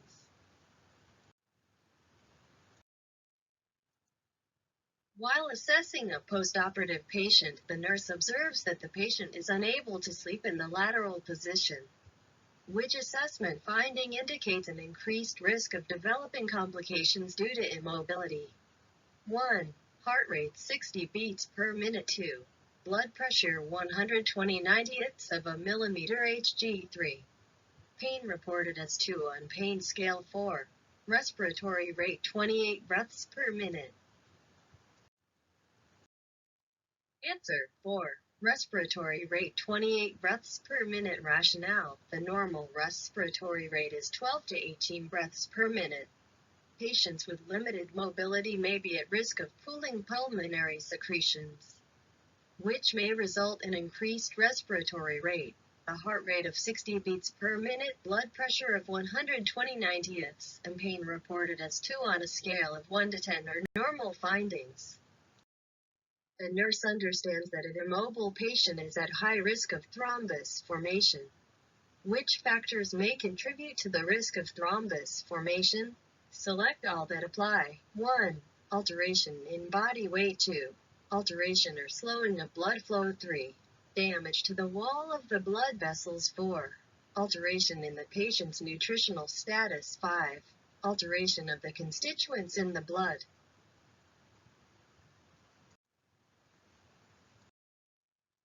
Answer 2. Alteration or slowing of blood flow. 3. Damage to the wall of the blood vessels. 5. Alteration of the constituents in the blood rationale. Prolonged immobility increases the risk of thrombus formation. Slow blood flow in the calf veins may lead to formation of thrombus. Damage to the blood vessels caused by any surgical procedure may also cause a blood clot. Alterations in the constituents of blood, such as clotting factors and platelets, may also contribute to formation of thrombus. These 3 factors are referred to as Virchow's triad. Alteration in body weight and the patient's nutritional status have no effect on thrombus formation. Nursing assistive personnel, NAP, are applying antiambolic elastic stockings to the patient. Which instructions should the NAP give to the patient? Select all that apply. 1. Massage the legs if they ache. 2. Wear garters regularly. 3. Elevate the legs while sitting. 4. Make a habit of sitting cross-legged. 5. Avoid wrinkles in stockings. Answer 3. Elevate the legs while sitting. 5. Avoid wrinkles in stockings. Rationale: it is necessary to elevate legs while sitting and before applying stockings to improve venous return. Antiambolic stockings that are free of wrinkles will fit the legs more properly.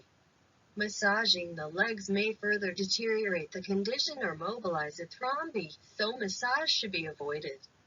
Sitting cross-legged and wearing garters promote venous stasis and should be avoided.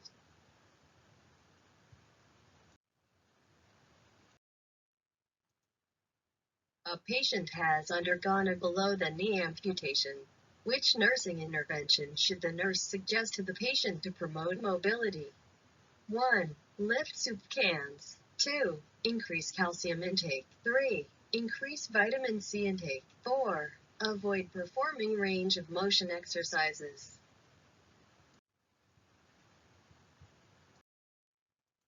Answer 1.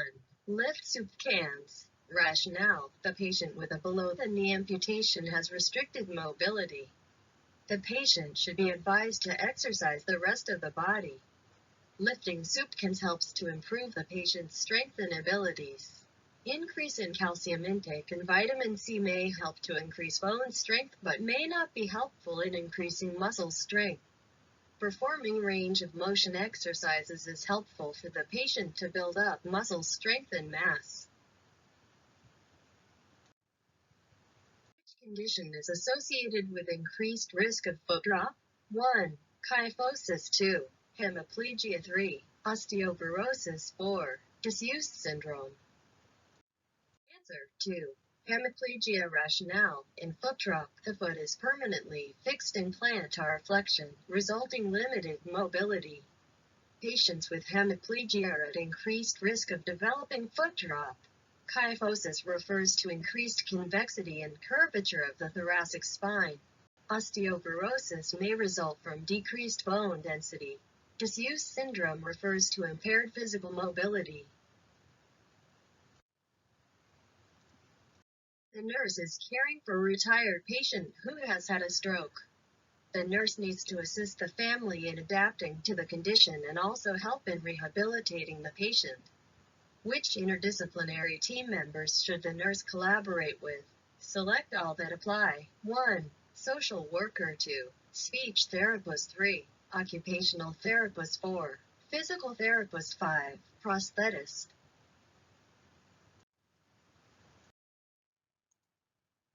Answer 2. Speech therapist. 3. Occupational therapist. 4. Physical therapist. Rationale: the physical therapist may collaborate to help the patient rehabilitate by giving the patient gait training. The physical therapist is the head of the rehabilitation team and should be able to guide the family members for rehabilitation. The occupational therapist may help the patient with activities of daily living, ADLs such as dressing, bathing and toileting, or household chores. The prosthetist's role is to make prosthesis for amputees. The patient has not had an amputation and does not require prosthesis. The social worker focuses on assessment and evaluation of the patient's social situation. The patient's needs are related to the physical mobility. A social worker may not be of help. While assessing a patient for joint mobility, the nurse notices that the patient is unable to dorsiflex the foot. Which condition does the nurse suspect in the patient? 1. Scoliosis. 2. Torticollis. 3. Joint contracture. 4. Disuse osteoporosis.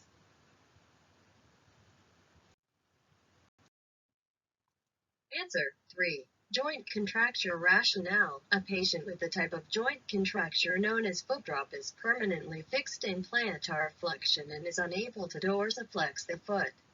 Disuse osteoporosis refers to atrophy and decreased density of the bone tissue. Torticollis involves inclining the head to the affected side with the sternocleidomastoid muscle is contracted. Scoliosis refers to a lateral S or C-shaped spinal column with vertebral rotation and unequal heights of the hips and shoulders.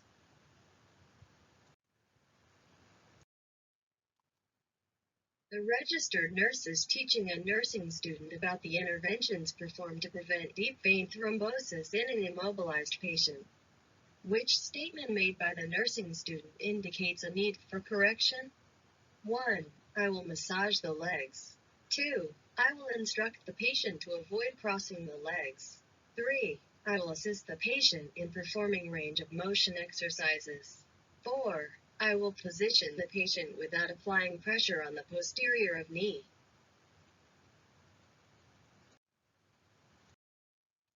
Answer 1. I will massage the legs. Rationale: massaging the legs should be avoided in cases of deep vein thrombosis, because it may lead to dislodgement of the thrombus and result in severe complications. Crossing of the legs should be avoided to increase the blood circulation. Performing range of motion exercises reduce the risk of contractures and aid in preventing thrombi. Proper positioning without applying pressure on the posterior of knee reduces a patient's risk of thrombus formation because compression of the leg veins is minimized. Which interventions should the nurse perform to reduce the risk of thrombus formation in a bedridden patient? Select all that apply. 1. Ensure adequate fluid intake. 2. Do not move or reposition the patient. 3. Use elastic stockings on the legs. 4. Perform leg, ankle, and foot exercises regularly. 5.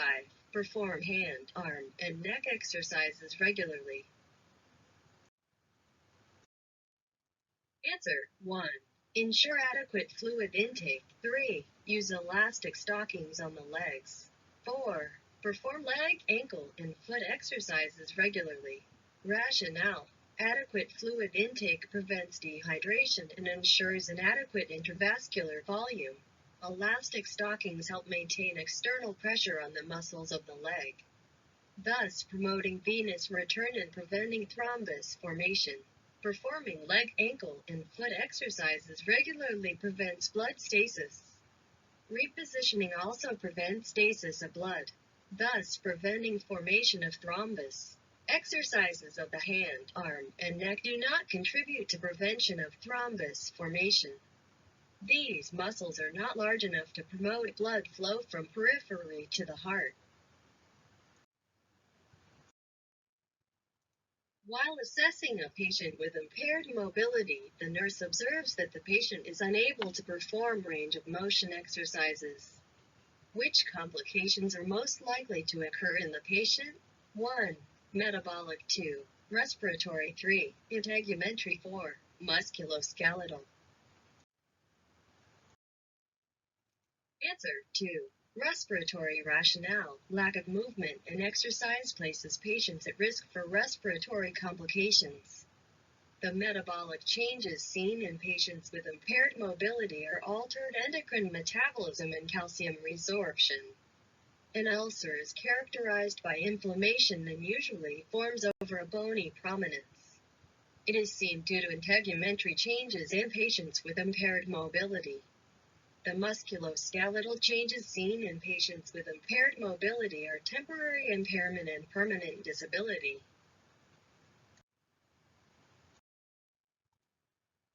What is cartilage? 1. Connection between bones. 2. White fibrous bands of tissues that connect muscles to bones. 3. Non-vascular supporting connective tissue located chiefly in joints. 4. Shiny white flexible bands of fibrous tissues that bind joints together. Rationale: cartilage is non-vascular supporting connective tissue located chiefly in joints in the thorax, trachea, nose, and ear. Joints are the connections between bones. Tendons are the white, glistening fibrous bands of tissues that connect muscles to bones and are strong, flexible, and inelastic. Ligaments are shiny white flexible bands of fibrous tissues that bind joints together, connect bones and cartilage, and aid joint flexibility and support. Immobilized patients are at risk for bed sores. Which interventions would reduce this risk? Select all that apply. 1. Repositioning patient every 1 to 2 hours while awake. 2. Using an objective, valid scale to assess patient's risk for pressure ulcer development. 3. Using a device to relieve pressure when patient is seated in chair. 4. Teaching patient how to shift weight at regular intervals while sitting in a chair. 5.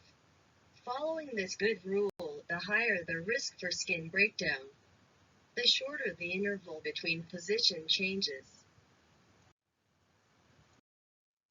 Answer 2. Using an objective valid scale to assess patient's risk for pressure ulcer development. 3. Using a device to relieve pressure when patient is seated in chair. 4. Teaching patient how to shift weight at regular intervals while sitting in a chair. 5.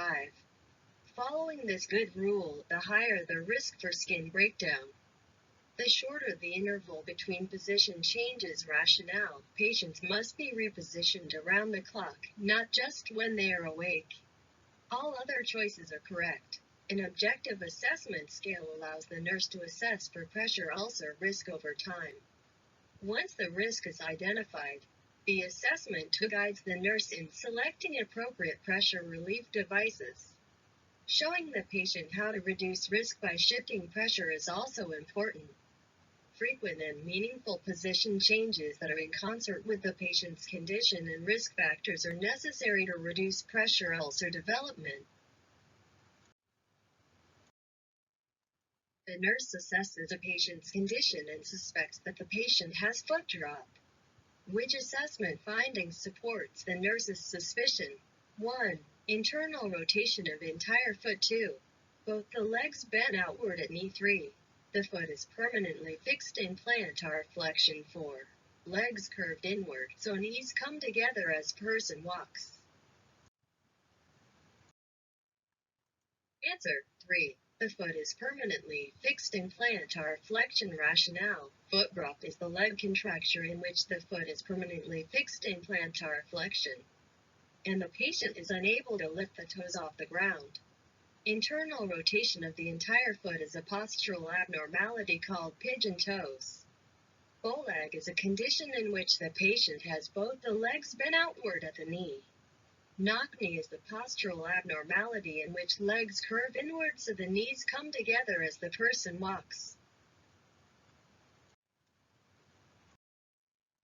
The nurse is assessing a postoperative patient and suspects deep vein thrombosis. Which other assessment findings will help the nurse confirm the suspicion? Select all that apply. 1. Tachycardia. 2. Dehydration. 3. Shortness of breath. 4. Orthostatic hypotension. 5. Increased calf circumference. Answer: 1. Tachycardia. 3. Shortness of breath. 5. Increased calf circumference. Rationale: a thrombus formed due to deep vein thrombosis may be dislodged and impair circulation and oxygenation, resulting in tachycardia and shortness of breath. A unilateral increase in the calf region is an early indication for thrombus formation in the lower extremities. Dehydration may indicate the impairment of the metabolic system. Orthostatic hypotension may be caused by standing, especially after periods of immobilization. A patient who has hemiplegia is unable to dorsiflex and invert a feet. Which condition does the patient likely have? 1. Lordosis. 2. Foot drop. 3. Genu varum. 4. Genu valgum. Answer: 2. Foot drop. Rationale: the inability to dorsiflex and invert the feet indicates that the patient has foot drop, which is usually found in patients who are bedridden and immobile. The foot becomes permanently fixed in plantar flexion, making ambulation difficult. The patient is unable to lift the toes off the ground. Exaggeration of the anterior convex curve of the lumbar spine is called lordosis. One or both legs bent outward at the knee indicates genu varum. Legs curved inward so that the knees come together while walking is a sign of genu valgum. The registered nurse is teaching a nursing student about developmental changes in older adults. Which statements made by the nursing student indicate the need for further learning? Select all that apply. 1. Prolonged immobilization in older adults delays gross motor skills. 2. Immobilization in older adults is only caused by degenerative disease. 3. Decreased physical activity can lead to loss of bone mass in older adults. 4. Older adults experience functional status changes secondary to hospitalization. 5. Medications may alter blood pressure when older adults change position too quickly. Answer: 1. Prolonged immobilization in older adults delays gross motor skills. 2. Immobilization in older adults is only caused by degenerative disease. Rationale. Prolonged immobilization in infants, toddlers, and preschoolers may lead to delayed development of gross motor skills. Immobilization in older adults can be caused by degenerative disease, neurological trauma, or chronic illness. Decreased physical activity and hormonal changes can lead to loss of bone mass in older adults. Older adults may experience functional status changes secondary to hospitalization and altered mobility status. Prescribed medications may alter blood pressure when older adults change position too quickly, increasing their risk for falls. A registered nurse is teaching a nursing student about the developmental changes that occur due to immobility. Which statement by the nursing student indicates the need for further learning? 1. Immobilization can lead to social isolation in infants. 2. Immobilization can delay development of a child's gross motor skills. 3. Immobilization can affect self-concept in older adults. 4.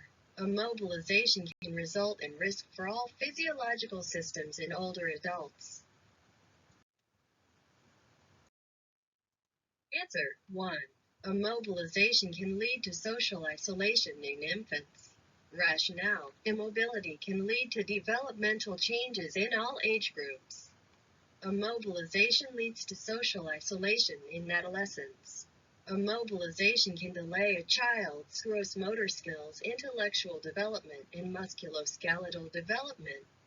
Immobilization can affect self-concept and self-confidence in adults who have an impact on the job status of adults and their family.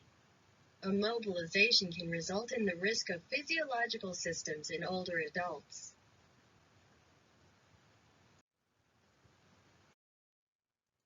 Which primary muscles are used for the abduction of the wrist joint?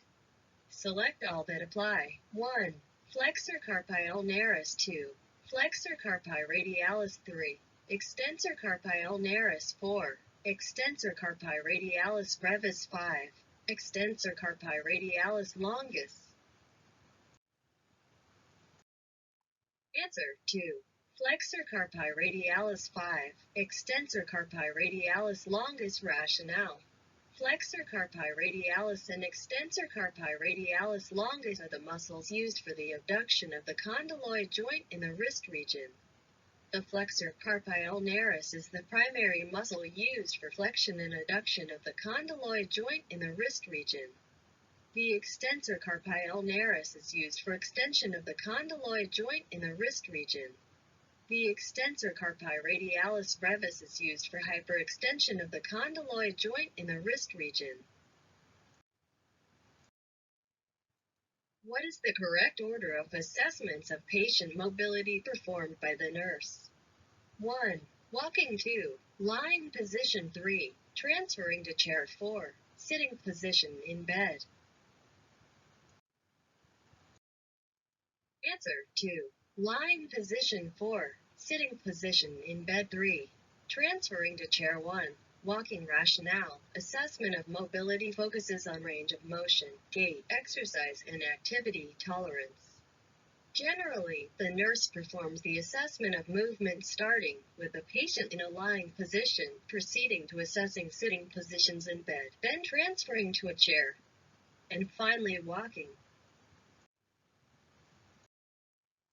Which statement is true regarding the skeletal system of different individuals? 1. Men are more susceptible to bone loss and osteoporosis. 2. Older persons' bones are more pliable than toddlers' bones. 3. Older persons are better able to withstand falls than toddlers. 4. Newborns have a larger amount of cartilage and are highly flexible. Answer 4. Newborns have a larger amount of cartilage and are highly flexible. Rationale. A newborn has a large amount of cartilage, which is highly flexible, but it is unable to support weight. Because elasticity and skeletal flexibility change with age, older adults, especially women, are more susceptible to bone loss and osteoporosis. A toddler's bones are more pliable than those of an older adult, so they are better able to withstand falls. Which urinary elimination changes are often observed as the period of immobility continues for a patient? Select all that apply. 1. Increased fluid intake. 2. Increased urinary output. 3. Increased risk of renal calculi. 4. Increased urinary concentration. 5. Increased risk for urinary tract infections. Answer 3. Increased risk of renal calculi. 4. Increased urinary concentration. 5. Increased risk for urinary tract infections. Rationale. The urinary elimination changes that are often observed as the period of immobility continues are increased renal calculi, as immobilized patients may have hypercalcemia that causes calcium stones. As the immobility continues, the fluid intake decreases and the concentration of urine increases. As the concentration of urine increases, urinary tract infections also increase. As the period of immobility continues, fluid intake often diminishes and therefore urinary output also decreases. The nurse is caring for a patient who has been immobile after a spine surgery. Which urinary changes are likely to occur in the patient? Select all that apply. 1. Urinary output decreases. 2. Risk for developing chronic renal failure increases. 3. Urine is more diluted. 4. Urinary stasis occurs. 5. Risk for developing urinary tract infection increases. Answer 1. Urinary output decreases. 4. Urinary stasis occurs. 5. Risk for developing urinary tract infection increases. Rationale. Fluid intake is often diminished during immobility, causing a decrease in urine output. The urine produced by the kidneys needs gravitational force to enter the ureters. During immobility, the urine in the kidney fills up the pelvis. This condition is called urinary stasis. It increases the risk of urinary infection because microorganisms can grow well in stagnated urine. Chronic renal failure may not happen immediately. However, untreated renal calculi and urinary tract infections may gradually lead to chronic renal failure. The urine is concentrated because the fluid intake is less. The patient is advised to perform pelvic floor exercises. The nurse explains to the patient that pelvic floor exercise is a type of isometric contraction. Which statements are true about isometric contractions? Select all that apply. 1. Isometric exercises increase the muscle mass of the body. 2. Isometric exercises improve activity tolerance. 3. They have a beneficial effect on preventing orthostatic hypotension. 4. Muscle tension increases, but there is no muscle shortening. 5. Isometric exercises decrease venous return. Answer 2. Isometric exercises improve activity tolerance. 4. Muscle tension increases, but there is no muscle shortening. Rationale. Isometric contractions involve energy expenditure without any active movement of the muscle. Muscle tension increases, but no muscle shortening occurs. Isometric exercises improve activity tolerance, but they have no beneficial effect on preventing orthostatic hypotension. Isometric exercises do not help in increasing muscle mass because they involve energy expenditure, and they actually increase rather than decrease venous return. The nurse is teaching a community group about ways to minimize the risk of developing osteoporosis. Which statements made by a woman in the audience reflect a need for further education? 1. I usually go swimming with my family at the YMCA 3 times a week. 2. I need to ask my doctor if I should have a bone mineral density check this year. 3. If I don't drink milk at dinner, I'll eat broccoli or cabbage to get the calcium that I need in my diet. 4. I'll check the label of my multivitamin. If it has calcium, I can save money by not taking another pill. Answer 4. I'll check the label of my multivitamin. If it has calcium, I can save money by not taking another pill. Rationale. Just because a multivitamin has calcium in it does not mean that the woman is receiving enough to meet her needs. She must know her requirement and make the decision based on that rather than on the value for calcium on the label. Any type of activity can help with calcium metabolism and is beneficial for helping to reduce the risk of osteoporosis. Patients should have a bone density scan yearly or according to their primary care physician's recommendations. To decrease the risk of osteoporosis, patients should be eating foods high in calcium and vitamin D. A patient sustained a femur fracture due to a fall in the bathroom. The attending nurse understands that the femur bone forms a hip joint with a pelvic bone. Which type of joint is the hip joint? 1. Hinge joint. 2. Pivot joint. 3. Cartilaginous joint. 4. Ball and socket joint. Answer 4. Ball and socket joint. Rationale. The head of the femur acts as a ball and the pelvic bone as a socket, and together they form a ball and socket type of joint. Which is a freely movable synovial joint? The elbow and knee joints are examples of hinge joints. The joints in the neck are pivot joints. Cartilaginous joints are found in the sternum where cartilage unites with a bone. The nurse is assessing range of motion of a patient. Which condition does the nurse observe when the forearm of the patient is fixed in a position of full supination? 1. The patient's grasp is weakened. 2. The patient's use of hand is limited. 3. The patient has difficulty moving the arms. 4. The patient cannot perform fine motor skills like painting.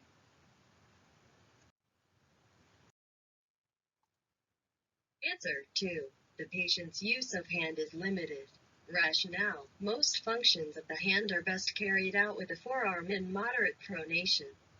When the forearm is fixed in a position of full supination, the patient's use of the hand is limited. When the wrist is fixed in even a slightly flexed position, the grasp is weakened. When the patient has limited movement in the shoulder, she may have difficulty moving the arms. When there is impaired range of motion in the fingers and thumbs, the patient is less able to perform fine motor skills such as carpentry and painting.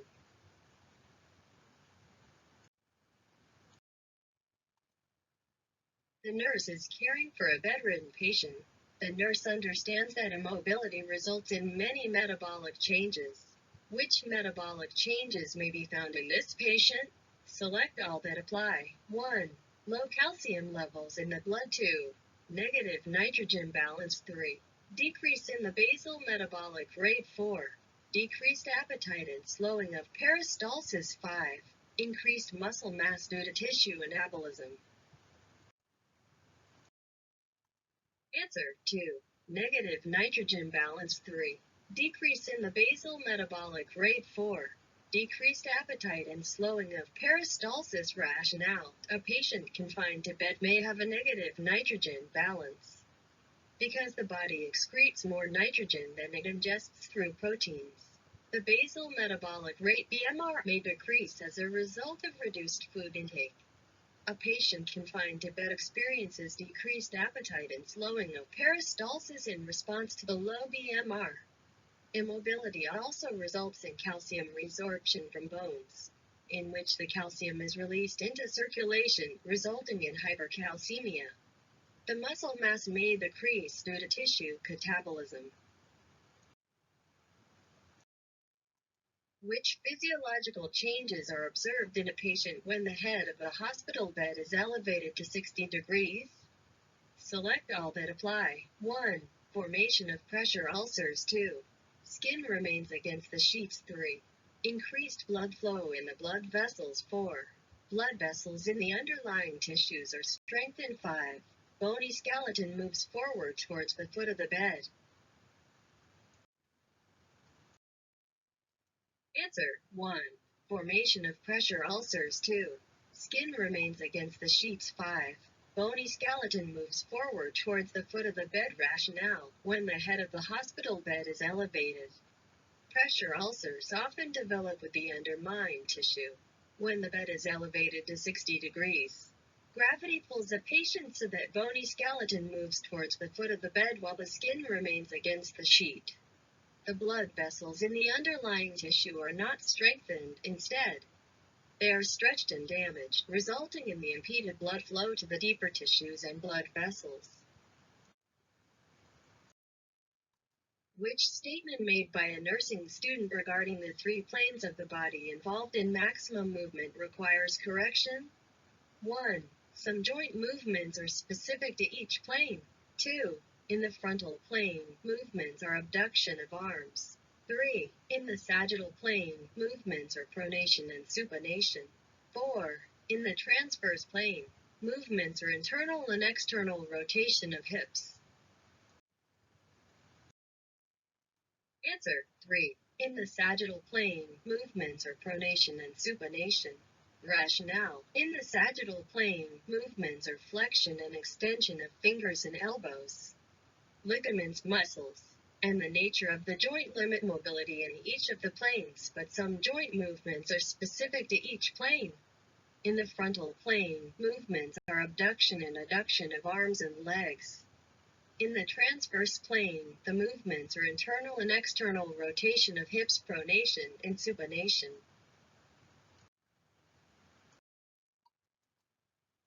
The registered nurse is teaching a nursing student about psychosocial effects on patients with immobility. Which statements made by the nursing student indicate a need for further learning? Select all that apply. 1. Every patient responds to immobility in the same way. 2. Patients with restricted mobility may have depression. 3. Impaired mobility can cause social isolation and loneliness. 4. Immobilization leads to emotional and behavioral responses. 5. Withdrawn patients often want to participate in their own care. Answer: 1.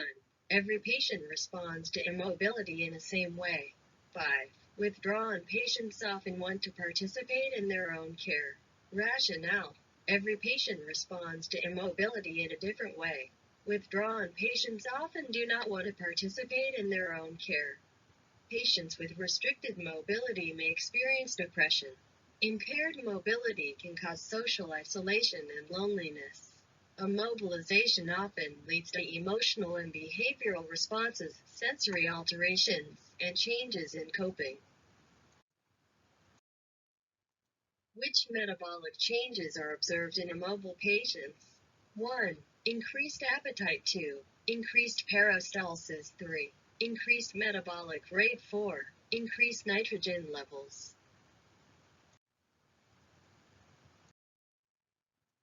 Answer: 4. Increased nitrogen levels. Rationale: in an immobile patient, his or her body often excretes more nitrogen than it ingests, resulting in negative nitrogen balance. Immobility disrupts normal metabolic functioning and causes gastrointestinal disturbances such as decreased appetite and slowing of peristalsis. The metabolic rate decreases in patients with immobility. A 3-year-old child has rickets. Which vitamin should be supplemented to the child's diet? 1. Vitamin A. 2. Vitamin B3. Vitamin C4. Vitamin D. Answer: 4. Vitamin D. Rationale: a deficiency of vitamin D causes rickets. Therefore, the child should receive vitamin D supplements. Deficiency of vitamin A causes night blindness. Lack of vitamin B causes neural tube defects. Vitamin C deficiency leads to scurvy. The nurse is caring for a patient with paralysis. The nurse understands that foot drop is a common but preventable complication in these patients.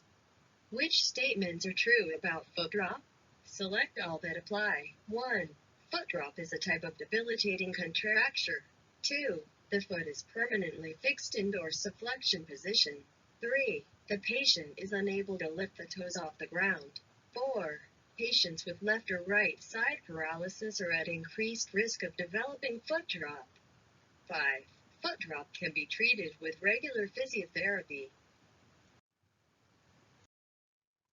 Answer 1. Foot drop is a type of debilitating contracture. 3. The patient is unable to lift the toes off the ground. 4.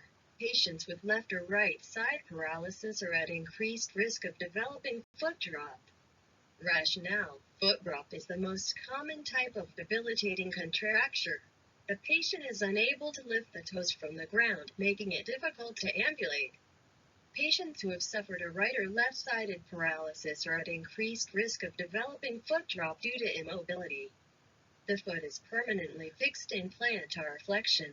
Once foot drop occurs, it cannot be treated. However, it can be prevented through regular physiotherapy. The nurse is caring for a patient who is bedridden due to surgery on the spine. Which respiratory complications may occur if the patient is bedridden for a long duration? Select all that apply. 1. Asthma. 2. Atelectasis. 3. Hypostatic pneumonia. 4. Allergic rhinitis. 5. Tuberculosis. Answer 2. Atelectasis. 3. Hypostatic pneumonia. Rationale: bedridden patients are at risk such as atelectasis and hypostatic pneumonia. Atelectasis, or lung collapse, occurs when secretions block the bronchus or the bronchiole, and the distal alveoli collapse due to hypoventilation. Due to immobility, the secretions may pool in the lungs, which promotes bacterial growth. The resultant infection is called hypostatic pneumonia. Asthma is due to hypersensitivity of the airways to specific allergens and is not due to immobility. Allergic rhinitis is caused by inflammation of the nasal passage due to allergic reactions. Tuberculosis is caused by infection with Mycobacterium tuberculosis. What are the functions of the skeletal system? Select all that apply. 1. Provide support. 2. Regulate calcium. 3. Regulate posture. 4. Contribute balance. 5. Protect vital organs. Answer 1. Provide support. 2. Regulate calcium. 5. Protect vital organs. Rationale: the functions of the skeletal system include providing joint flexibility and support, regulating calcium, and protecting vital organs. The nervous system regulates movement and posture. Body alignment contributes to balance of the body. Which statement by a nursing student regarding the respiratory changes in immobile patients needs correction? 1. Mucus accumulates in dependent regions of the airways. 2. There is increased cough productivity in immobile patients. 3. Hypostatic pneumonia may develop in patients with immobility. 4. Distribution of mucus in the bronchi increases when the patient is in the supine position. Answer 2. There is increased cough productivity in immobile patients. Rationale: at some point in the development of respiratory complications, there is proportional decline in the patient's ability to cough productively. In patients with respiratory complications, mucus accumulates in dependent regions of the airways. Hypostatic pneumonia frequently results because mucus is an excellent place for bacteria to grow. Distribution of the mucus in the bronchi increases, particularly when the patient is in the supine or lateral position. The nurse is assessing a patient for the movement of the hip ball and socket joint. Which range of motion, ROM, exercise should the nurse ask the patient to perform to assess adduction? 1. Move the leg forward and up. 2. Move the leg behind the other leg. 3. Move the leg laterally away from body. 4. Move the leg back toward the medial position. Answer 4. Move the leg back toward the medial position. Rationale: The nurse should ask the patient to move the leg back toward the medial position and beyond if possible to assess adduction in the hip joint. To assess flexion in the hip joint, the leg should be moved forward and up. To assess extension in the hip joint, the leg should be moved behind the other leg. To assess abduction in the hip joint, the leg should be moved laterally away from the body. Which postural abnormality indicates an exaggeration of the anterior convex curve of the lumbar spine? 1. Lordosis. 2. Kyphosis. 3. Scoliosis. 4. Torticollis. Answer 1. Lordosis rationale. Lordosis is a postural abnormality that involves an exaggeration of the anterior convex curve of the lumbar spine. Kyphosis is the increased convexity in the curvature of thoracic spine. Scoliosis is a lateral S or C-shaped spinal column with vertebral rotation and unequal heights of hips and shoulders. Torticollis involves inclination of the head to the affected side and contraction of the sternocleidomastoid muscle. The registered nurse is teaching a nursing student about the skeletal system. Which statements by the nursing student indicate a need for further learning? Select all that apply. 1. The skeletal system protects the vital organs. 2. The skeletal system aids in calcium regulation. 3. The skeletal muscle includes 3 types of bones. 4. The skeletal system regulates movement and posture. 5. The skeletal system enables the bones to withstand weight bearing. Answer 3. The skeletal muscle includes 3 types of bones. 4. The skeletal system regulates movement and posture. Rationale. The skeletal system is the supporting framework of the body and is made up of 4 types of bones: long, short, flat, and irregular. The skeletal muscle provides attachments for muscles and ligaments, and the nervous system regulates movement and posture. The skeletal muscles protect vital organs and aids in calcium regulation. The skeletal muscle enables the bones to withstand weight bearing. Which can cause contracture of a joint? 1. The adductors muscles are weakened as a result of immobility. 2. The muscle fibers become shortened because of disuse. 3. The calcium to phosphorus ratio becomes disrupted. 4. There is a deficiency in vitamin D. Answer 2. The muscle fibers become shortened because of disuse. Rationale. The adductor muscles are stronger than the abductor muscles. When patients are immobile and the joint is not exercised through its range of motion, ROM, the adductor muscle fibers shorten, resulting in the contracture of that joint, which is usually permanent. When reviewing the medical record of a 3-year-old child, the nurse finds that the child has genu varum. What findings should the nurse expect in the child? 1. The legs are bent inward. 2. The legs are bent outward. 3. The spine is S-shaped. 4. The spine is C-shaped. Answer 2. The legs are bent outward. Rationale. Genu varum, or bow legs, is an abnormality where one or both of the legs are bent outward at the child's knee. This is a congenital condition and is considered normal until 2 to 3 years of age. If the legs are bent inward and the knees come together as the person walks, it is called knock-near genu valgum. S and C-shaped spines are seen in scoliosis.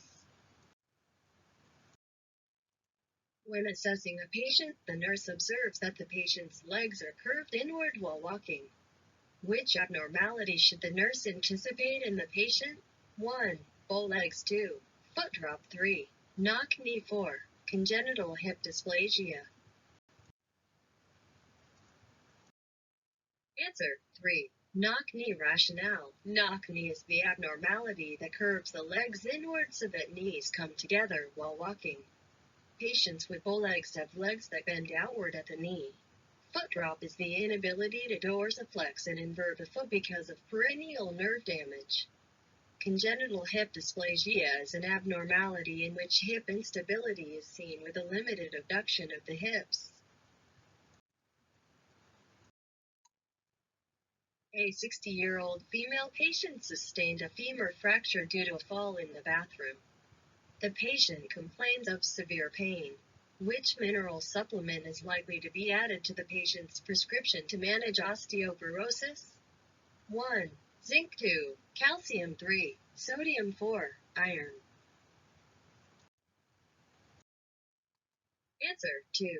Calcium rationale. In osteoporosis, the bones lack calcium due to demineralization. Therefore, calcium supplements are added to the prescription to improve bone strength. Zinc is useful in cellular metabolism but has no role in bone health.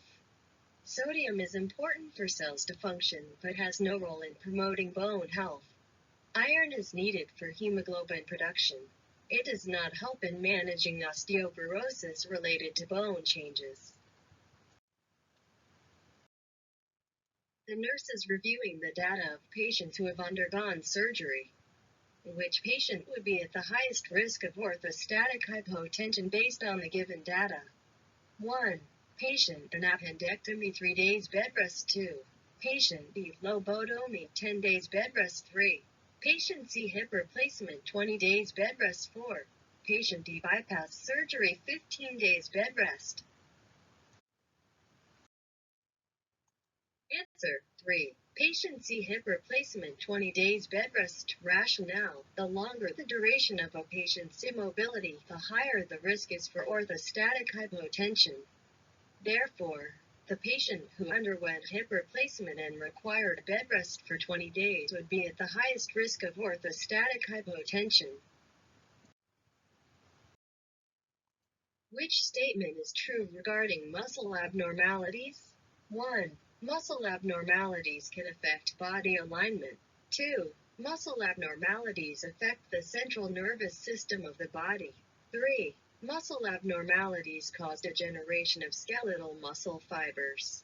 4. Muscle abnormalities are most prevalent for muscle diseases in adulthood. Answer 3. Muscle abnormalities cause degeneration of skeletal muscle fibers. Rationale. Muscle abnormalities like muscular dystrophies can cause degeneration of skeletal muscle fibers. Postural abnormalities may affect body alignment. Muscle abnormalities would not affect the central nervous system of the body. Muscle abnormalities are most prevalent for the muscle diseases in childhood. A patient is undergoing treatment in a long-term health care facility. Which type of immobility complication is likely to develop in the immobilized patient? 1. Foot drop. 2. Atelectasis. 3. Pressure ulcers. 4. Pathological fractures. Answer 3. Pressure ulcers. Rationale. A pressure ulcer is an impairment of the skin as a result of prolonged ischemia in the tissues. And the prevalence of pressure ulcers is highest in long-term care facilities due to decreased blood supply to the tissues. Patients who have suffered cerebrovascular accident with resulting left or right-sided paralysis are at high risk for foot drop. Patients who are immobilized are at high risk for developing a pulmonary complication such as atelectasis, but it may not be observed in patients who are in long-term health care facilities. Patients with disuse osteoporosis are at high risk for pathological fractures. A patient who has attained menopause is diagnosed with osteoporosis. Which consequences of osteoporosis should the nurse consider in the patient? 1. Joint contractures. 2. Pathological fractures. 3. Foot drop. 4. Urinary stasis. Answer 2. Pathological fractures. Rationale. Osteoporosis results in decreased bone mass and brittle bones, which make the patient prone to pathological fractures. Joint contractures are a complication of immobility of joints. Foot drop is a type of joint contracture where the foot is permanently fixed in plantar flexion. Urinary stasis is a complication of immobility in which the urine gets stagnated in the bladder. Which of the nursing assistant statements about orthostatic hypotension indicates a need for further learning? 1. Younger patients are prone to orthostatic hypotension. 2. Diabetic patients are prone to orthostatic hypotension. 3. Immobilized patients are prone to orthostatic hypotension. 4. Patients on prolonged bed rest are prone to orthostatic hypotension.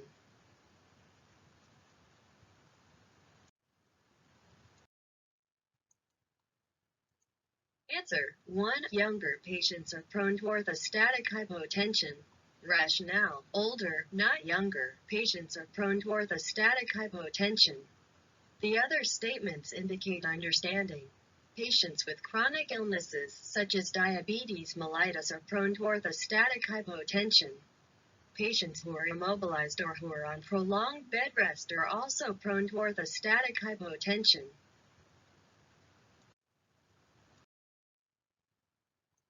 The nurse is teaching a group of menopausal women about osteoporosis.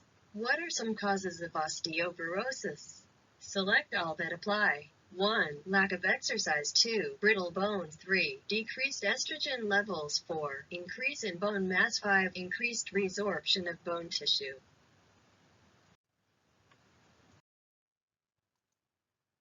Answer: 1. Lack of exercise. 3. Decreased estrogen levels. 5. Increased resorption of bone tissue. Rationale: lack of exercise causes demineralization of bones leading to osteoporosis. Decreased estrogen levels and increased resorption also cause bone to become porous. Brittle bones are a manifestation of osteoporosis, not a cause. Bone mass and bone density decrease in osteoporosis. Which assessment finding may indicate orthostatic hypotension associated with prolonged immobility? 1. Pallor. 2. Pain upon breathing. 3. Decreased heart rate. 4. Increased cardiac output. Answer: 1. Pallor. Rationale: pallor may indicate the presence of orthostatic hypotension. The further findings to confirm this condition includes dizziness, lightheadedness, nausea, and tachycardia. Pain upon breathing may indicate pneumonia but is not associated with orthostatic hypotension. Increased heart rate is seen in orthostatic hypotension, not decreased heart rate. Decreased cardiac output is seen in orthostatic hypotension, not increased cardiac output. Pallor and unhealthy pale appearance.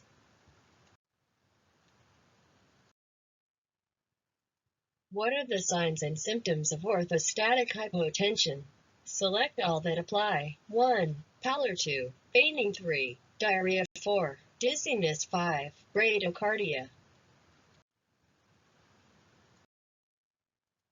Answer: 1. Pallor. 2. Fainting. 4. Dizziness. Rationale: pallor, fainting, and dizziness are the signs and symptoms of orthostatic hypotension.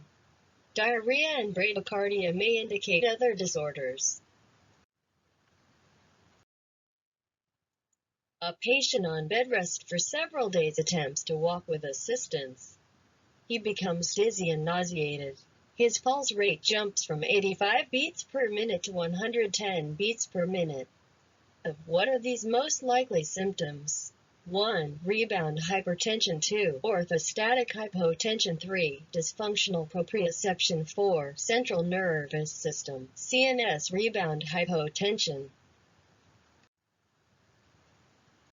Answer: 2. Orthostatic hypotension. Rationale: signs and symptoms of orthostatic hypotension include dizziness, lightheadedness, nausea, tachycardia, pallor, and even fainting.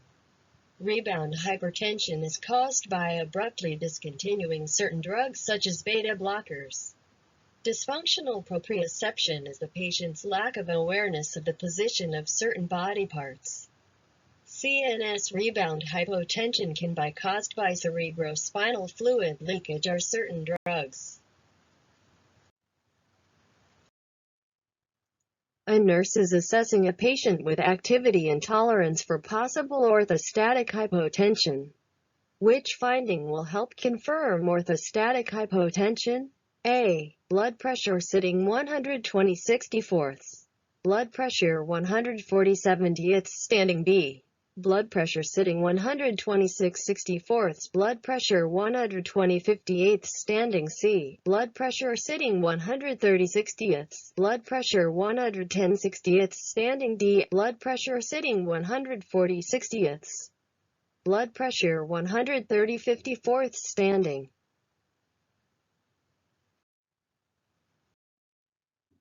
Answer: C. Blood pressure sitting 130/60. Blood pressure 110/60 standing. Rationale: orthostatic hypotension results in a drop of 20 mm Hg systolic or more in blood pressure when rising from sitting position 110/60.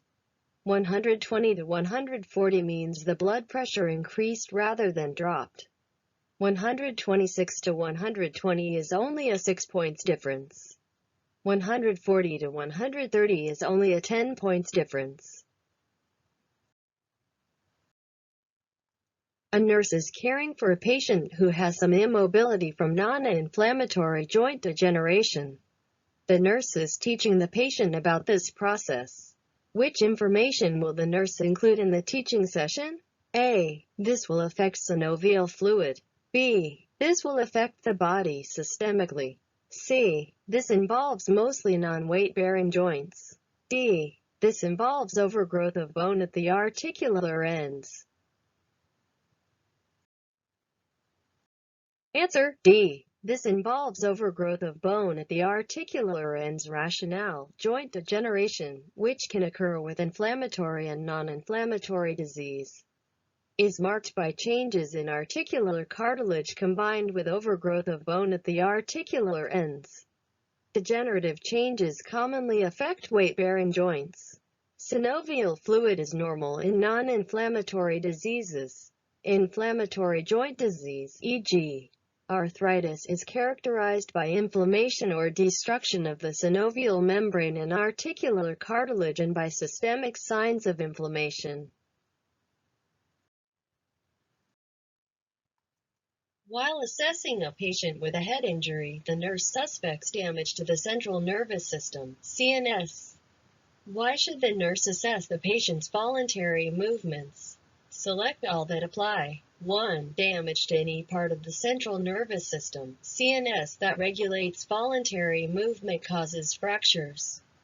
2. Damage to any part of the central nervous system, CNS, that regulates voluntary movement causes impaired mobility. 3. Damage to any part of the central nervous system, CNS, that regulates voluntary movement causes joint degeneration. 4. Damage to any part of the central nervous system, CNS, that regulates voluntary movement causes articular disruption. 5. Damage to any part of the central nervous system, CNS, that regulates voluntary movement causes impaired body alignment. Answer: 2. Damage to any part of the central nervous system, CNS, that regulates voluntary movement causes impaired mobility. 5. Damage to any part of the central nervous system, CNS, that regulates voluntary movement causes impaired body alignment. Rationale: central nervous system, CNS damage may cause impaired body alignment and immobility because the CNS regulates voluntary and involuntary activities. Fractures, joint degeneration, and articular disruption are caused by musculoskeletal trauma.